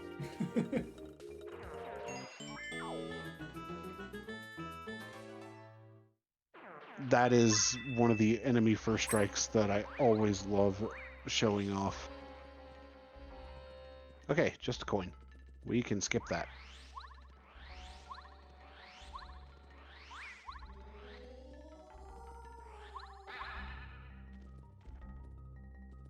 With this being a 2D/3D game, the animations that you get in this are actually pretty good.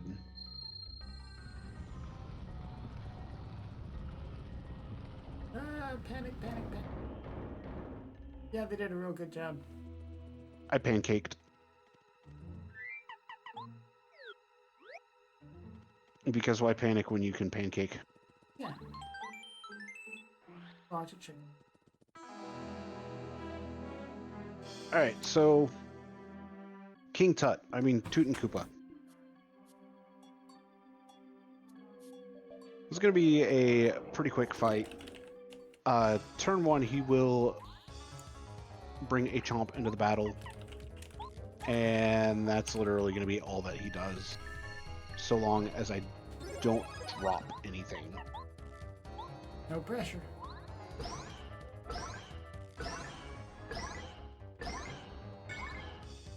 Okay. Good turn 1.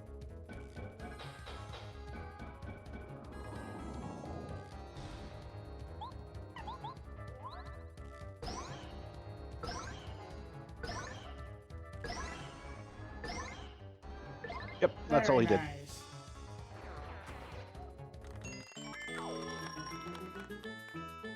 So it looks like we're going to be at 30 HP going into Final Bowser. Alright.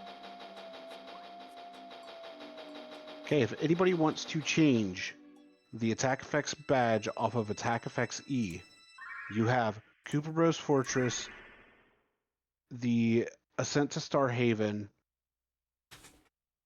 the final Junior Troopa fight, and Hallway Bowser. After Hallway Bowser, we are not changing the attack effects badge. And you've got to do it with $26 or more. We're currently sitting at $25 for badge E. And attack effects E is the Yoshi sound that you have been hearing throughout the entire run. It is a good sound, to be fair. It is. Alright, so that's going to be star 6 for clock out. I'm done with work. Time to clock out.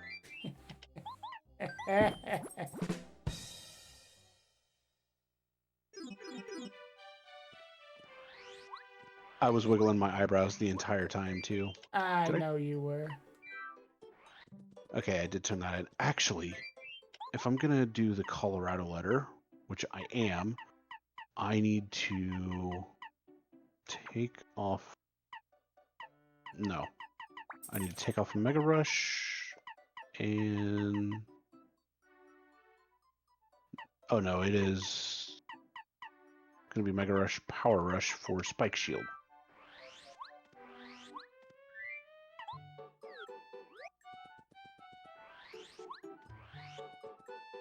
We're going to go ahead and do one extra boss fight in this. We are going to take on the Junior Troopa post Mount Lava Lava,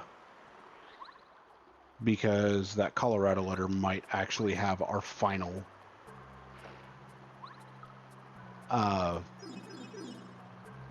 Key for the... yeah, the final Koopa Bros Fortress key. There we go. Thank you, Sonny. You were the other half of my brain there. Yay! You might make 3/4 of a whole idiot. Yeah, exactly. I might actually be able to turn it into him before even going over there. I can. Okay, Hey. never mind. We're not taking him on. The calculator. Huh. Okay, we're gonna go talk to Ralph. Maybe he has it. Do you want to do a fetch quest? No, but I have to. You really need to do a fetch quest. Pretty much. He might have quick change as well. Nope, just a start piece.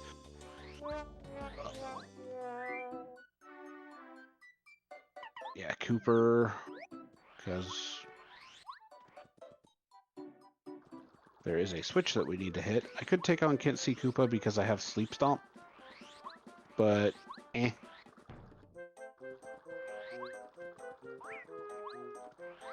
Bye, Koopa.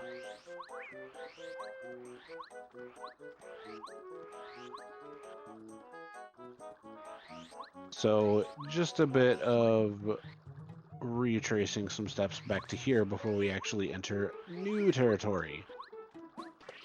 New territory? Is that allowed? No. Well, someone call the cops.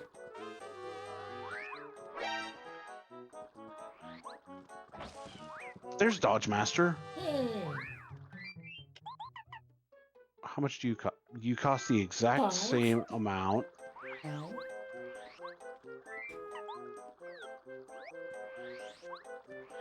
But Dodge Master gives the added benefit of giving a better chance of higher power bounces and not capping early. Inventory is full. Okay. Hey, there's your alarm. There's my alarm. With that, I'm gonna step AFK for a few minutes. Yeah, you're good. Have fun. I will. As we are now about to go into the Koopa Bros Fortress. We only need one key and we are good to go. The most heartbreaking thing would be if this key is actually on Master 3, but that would also be the funniest thing that the seed could offer.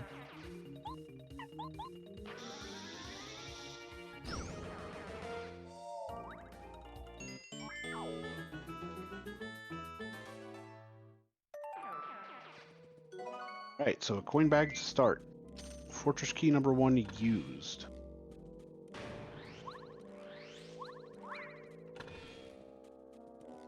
Just a star piece in there. Oh, that's a letter.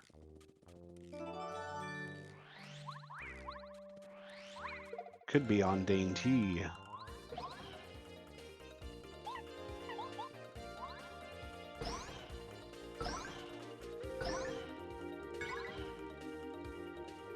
We're going to go ahead and quick bounce and bomb again. Because bombing just immediately takes out the bullet bills.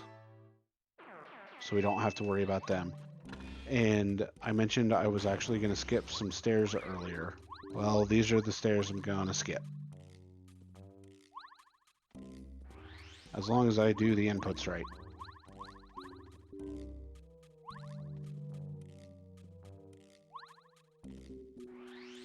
And I apparently cannot do the inputs right because I am... my brain is exhausted. Come on.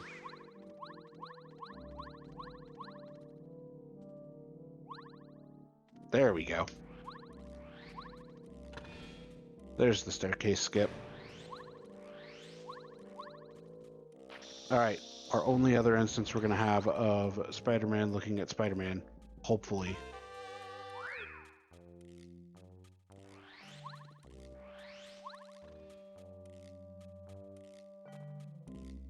And now we've got what really is the first mini-boss fight of the game.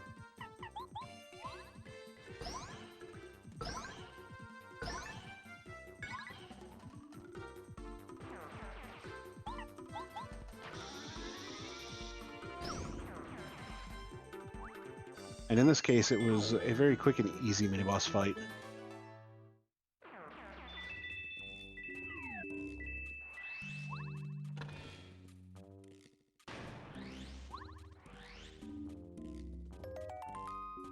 This is getting a little worrisome.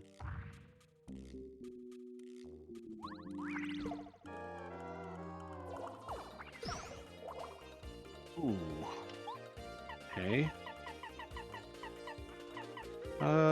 what do I have that I could use? I saw that dizzy dial, so let's go ahead and pop that real quick.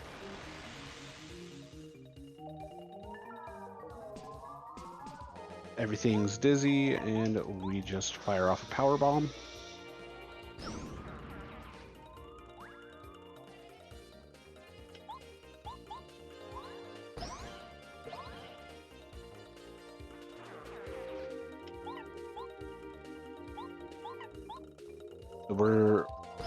We're pretty much just going to use Mario for the rest of this battle, as there's no reason for Bombette to do anything.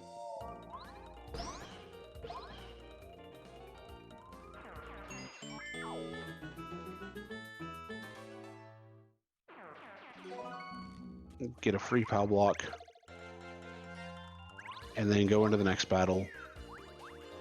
And this can actually be ended with a power bomb right out the gate.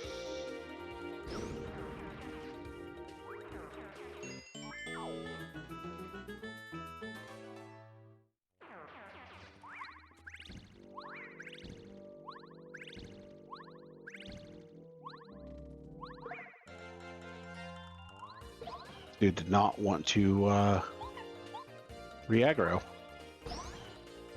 And sometimes that'll happen.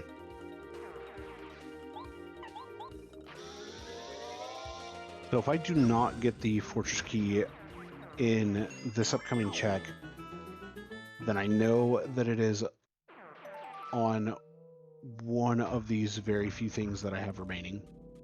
Could potentially be at the end of Dry Ruins as well.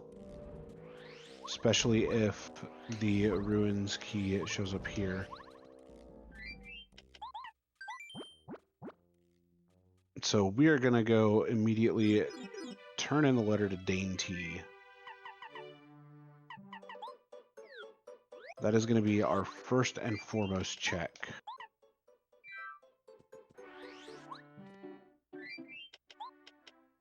Yeah, that is first and foremost.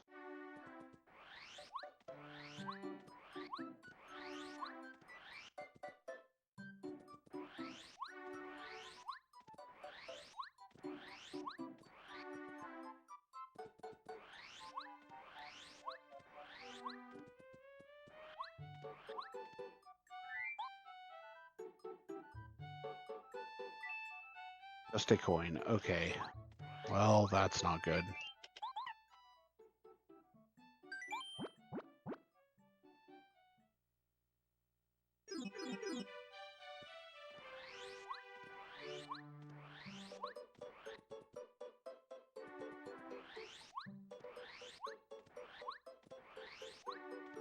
Right, next thing that we have is taken on the Master, because this is exactly what we are down to.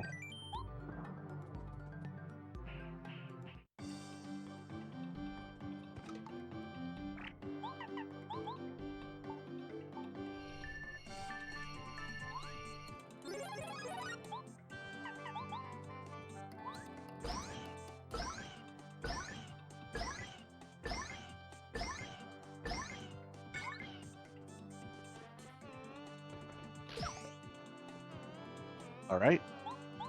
Master 1 is set and done.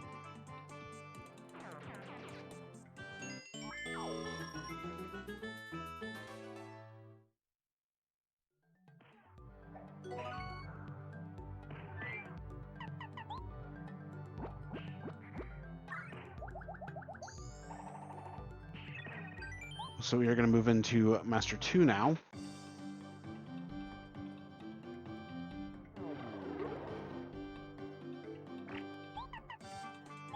Oh, I do have one more check in Koopa Bros Fortress.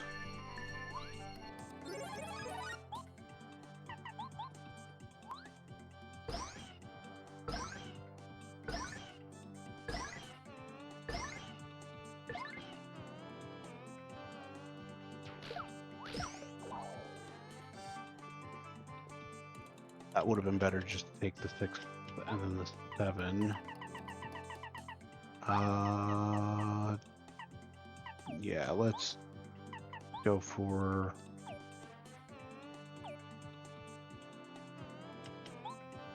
You know what? That's only 1 star power, so we're actually going to make use of Smooch for once.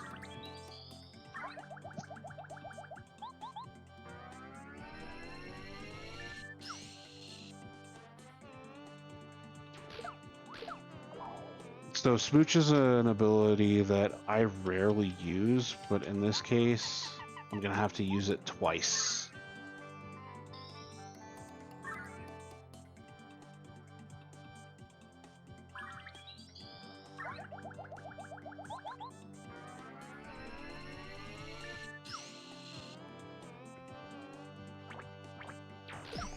There we go.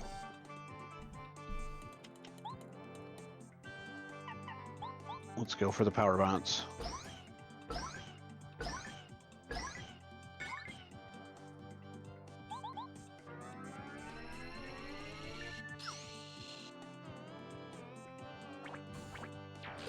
All right, we have Master 2 taken down. Very nice.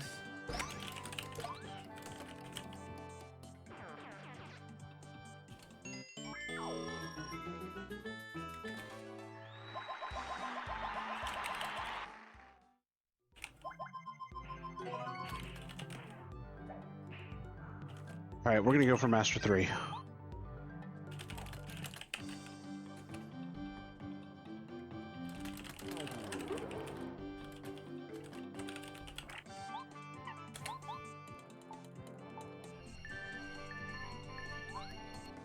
So this is the hardest iteration of the Master.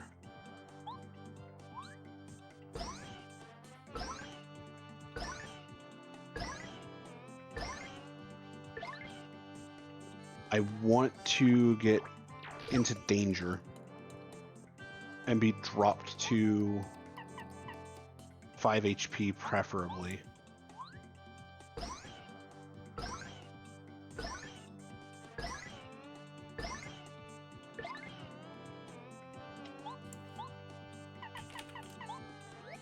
Bow.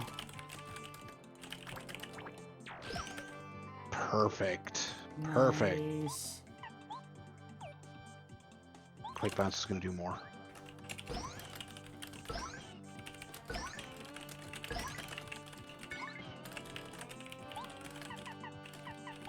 Then out of sight Mario.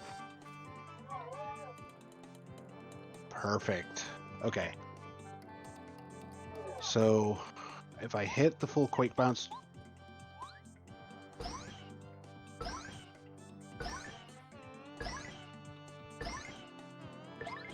the Master will go down just like that.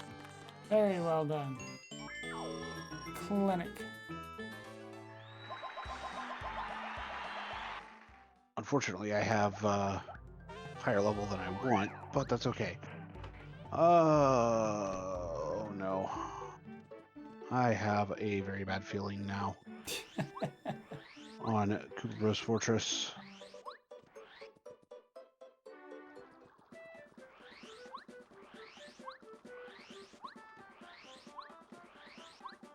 I'm just doing stuff in the background to try to prep for the next run, so. Hey, you good?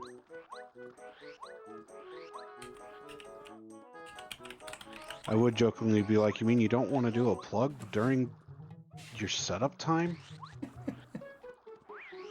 I can do a quick plug for the Burn Children's Fund out of South Carolina. We're raising money to support their various work with helping with pediatric burn care, as well as awareness and treatment and so on and so forth. The links are up in chat for where you can drop a line with our Tiltify and give a hand. I'm going to mute because I think there's a cat fight going on downstairs while I set this up. I think I know a check that I forgot because of when I got sushi.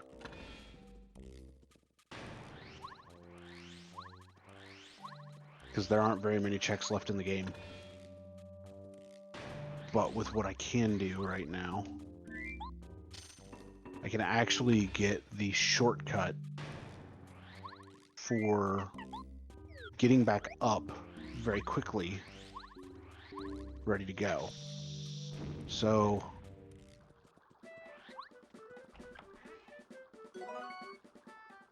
that is actually very welcome. So we very well may be looking at doing that and coming back, which I should have done that the first time around. But hindsight is 2020, and it is past 5 a.m. for me in the Central Time Zone. We are very lucky we haven't fallen asleep at the steering wheel.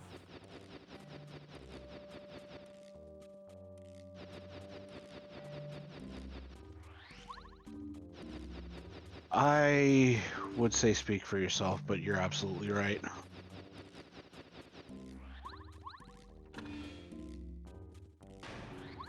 And the fact that we were left unsupervised is another thing. I mean, really, they should know better by now. 4 years.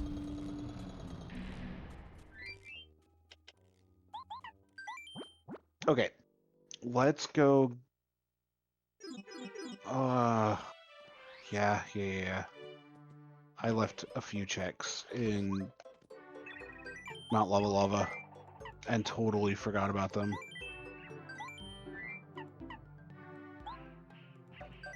I also want to clear out my inventory just in case there's some stuff that's worth buying over in Star Haven when I go there.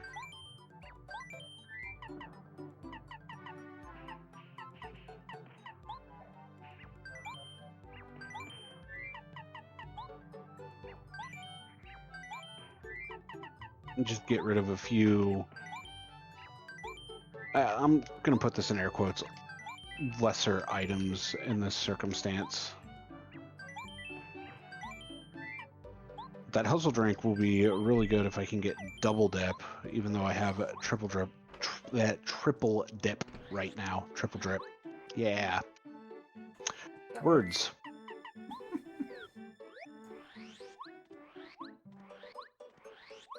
Words are good. Words would be good if it wasn't 5:15 a.m. Exactly. I can words. But yeah, the Master 3 fight went perfectly. There's no other way I can describe how that fight went other than perfectly. I needed him to do the 2 single hit attacks on the first 2 turns. I got those, was able to out of sight the multi-hit, and all went according to plan.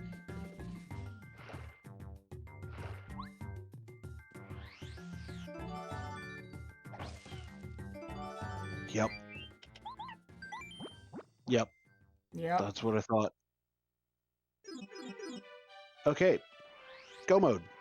I could have been in go mode much earlier. It's okay. No judgment. Not from others, not from yourself, sir. It's not even judgment. It's a... I usually check that, and the one time I didn't. Nope. We're not going down there. We are going over here. Okay, so... now the blitz for the end really happens. After I defeat the Cooper brothers, it's probably going to be about 10 minutes before I finish. So we'll have this train somewhat back on track. Getting there. I honestly gave a generous estimate compared to what I have been performing at in case I did something like this.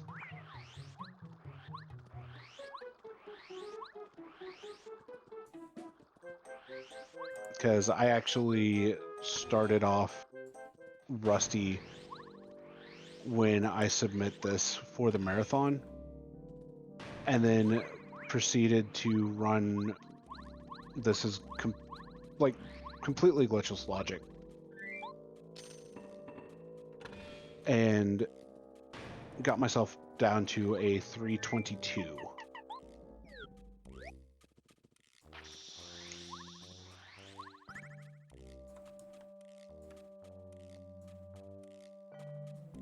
All right, so we're gonna raise these stairs. We have just a few fights remaining.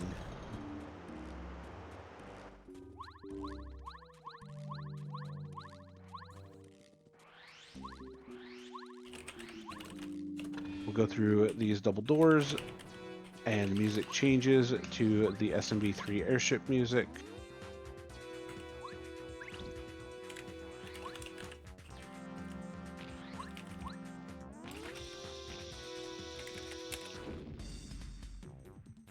We'll first strike the bullet bill cannons, and then follow up that first strike with quick bounce, just to take them out quickly.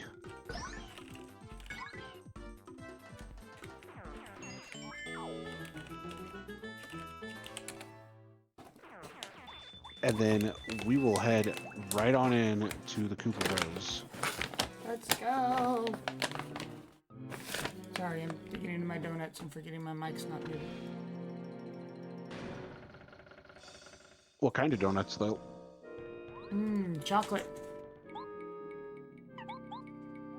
Little Debbie mini frosted donuts. Ah, the good kind.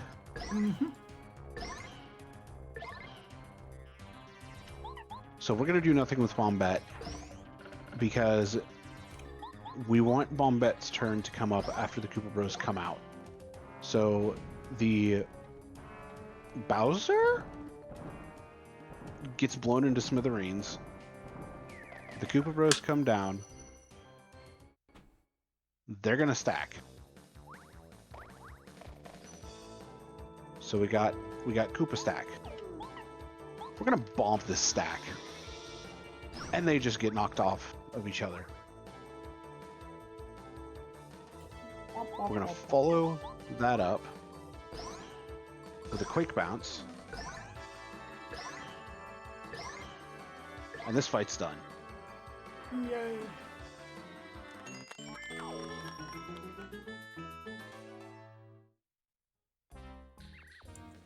So it's looking like we're going to have 40 HP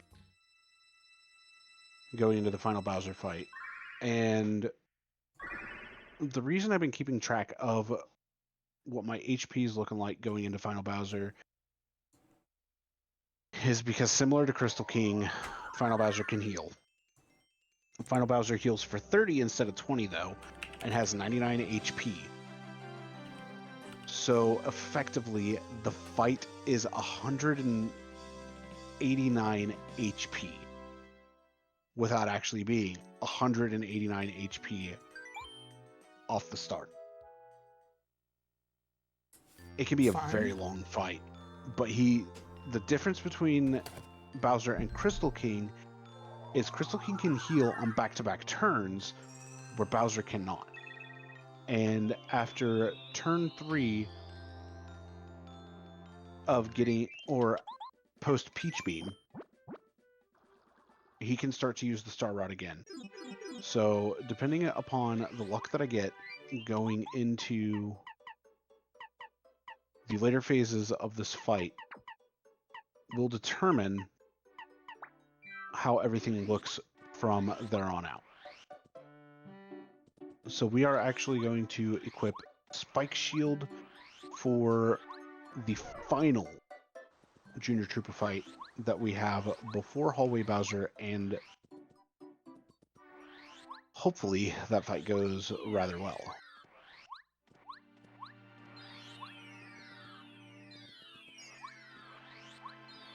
So we ascend Shooting Star Summit again.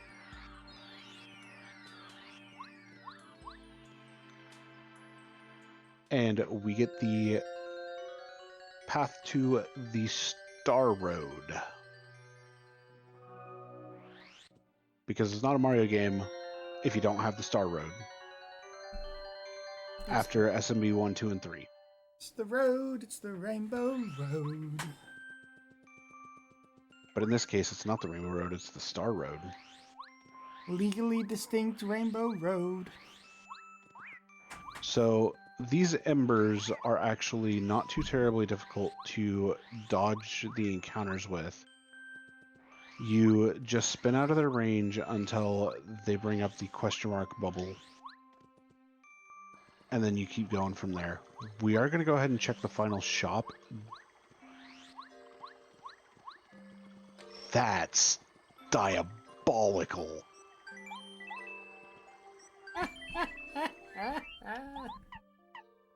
That is so evil. That is so not right.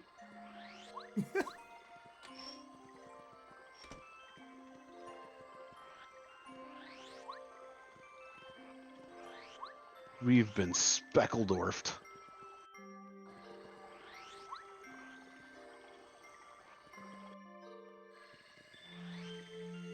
Okay. I can't believe quick change was at the very end. That's cool.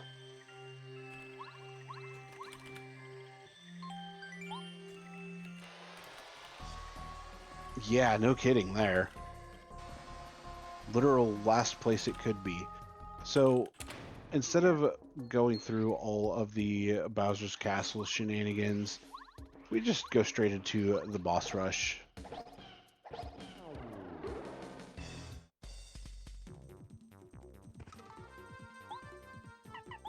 And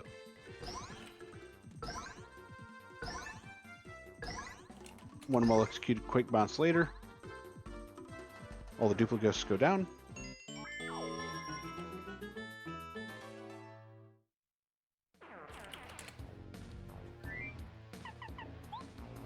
And then we're going to switch into what? Because we are going to go for the old reliable turbocharge quake bounce strats. But we're going to do a little bit of manipulation here.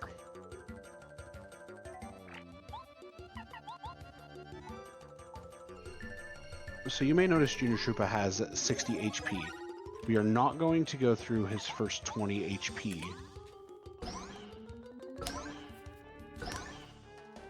We are actually going to stop at 42. This is going to keep him in his first phase for one extra turn.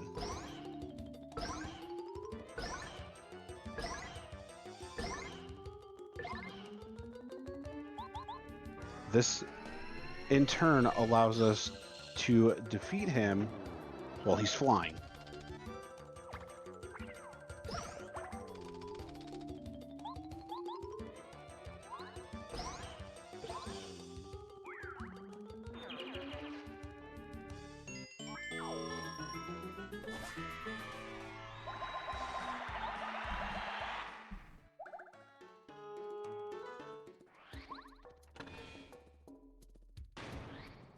So now we are making our way to Final Bowser.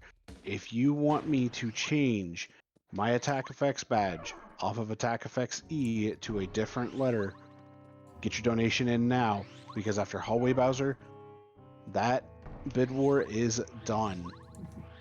Give us $26 right now if you don't want to hear Yoshi during the entire rest of the game. That's what it boils down to. It is currently $25 for Yoshi sound effect. Don't like Yoshi? That's the price you gotta beat.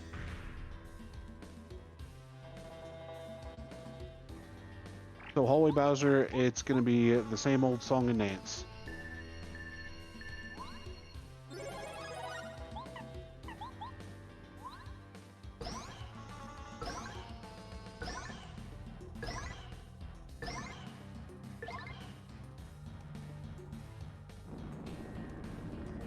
Tried to get the flame block, but that did not work.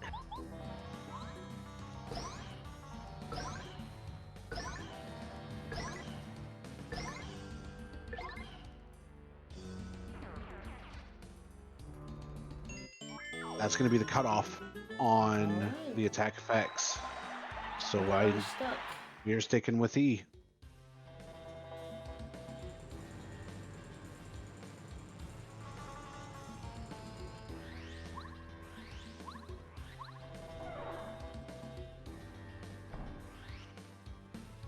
So I actually need to change my badge loadout anyway, because we need to unequip Spike Shield.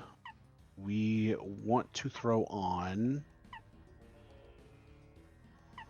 what do we want to throw on? Anything? Ah, I know exactly what we want to throw on. We don't need that anymore. So we are actually going to throw on Double Dip. Because, if I remember correctly, in my item loadout, I don't even need Double Dip, actually. Because I'm just going to use... We're going to throw right on. I would throw Double Dip on if I had the... Or if I had a Repel Gel to go alongside the Hustle Drink, but in this circumstance, I don't. And it wouldn't even be needed.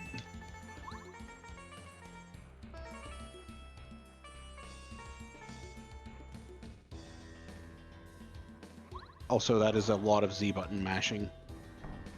Yeah, it is. But it's the fastest way to move upstairs.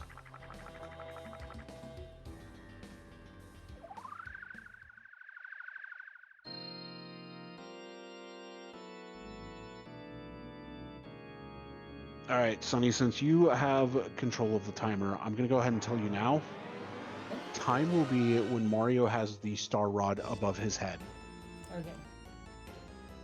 So, Final Bowser, we're going to open up with the same old song and dance of Turbocharge into Quake Bounce.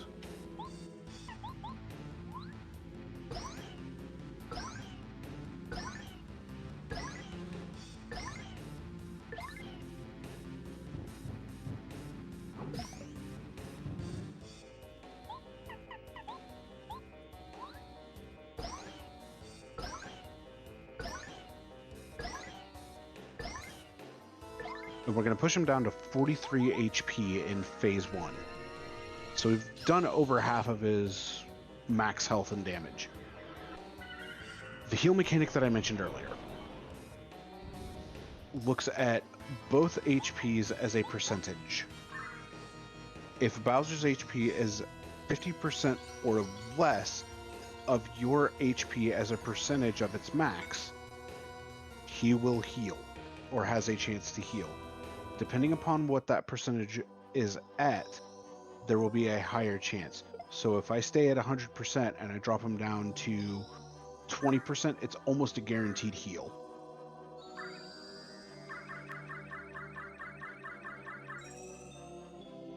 So here we go into the final phase.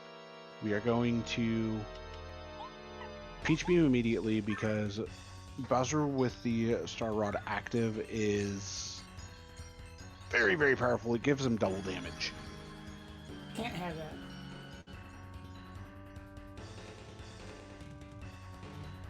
We are then going to go ahead and turbocharge Mario here.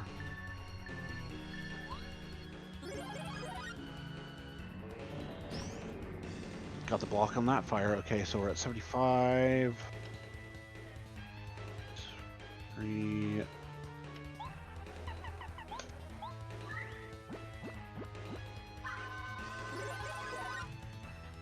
We're gonna hustle, drink, and do nothing. That's fine.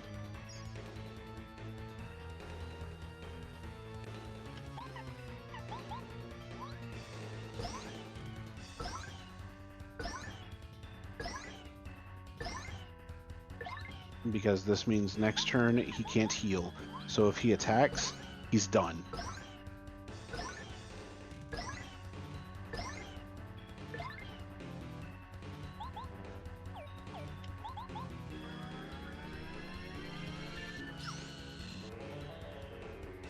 Nice. He's done. Bowser is roasted on a spit.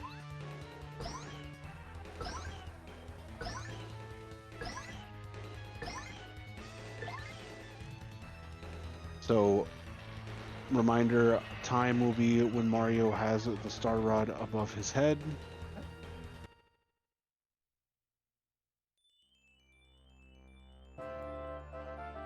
.40849. GG. There we go. 21 minutes and change under estimate. Very nicely done.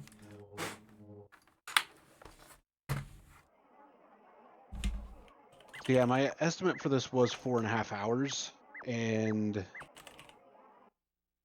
actually pulling a 408 here with honestly how rude some of the logic was on this seed. Yeah. I'm quite happy with. It's actually slightly above where my average is, because my average has been 357. But that was with, I'd say, probably little worse than average on logic. When it comes to these rude logic seeds, it's usually been anywhere from 405 to 407. Yeah, I think it went pretty well.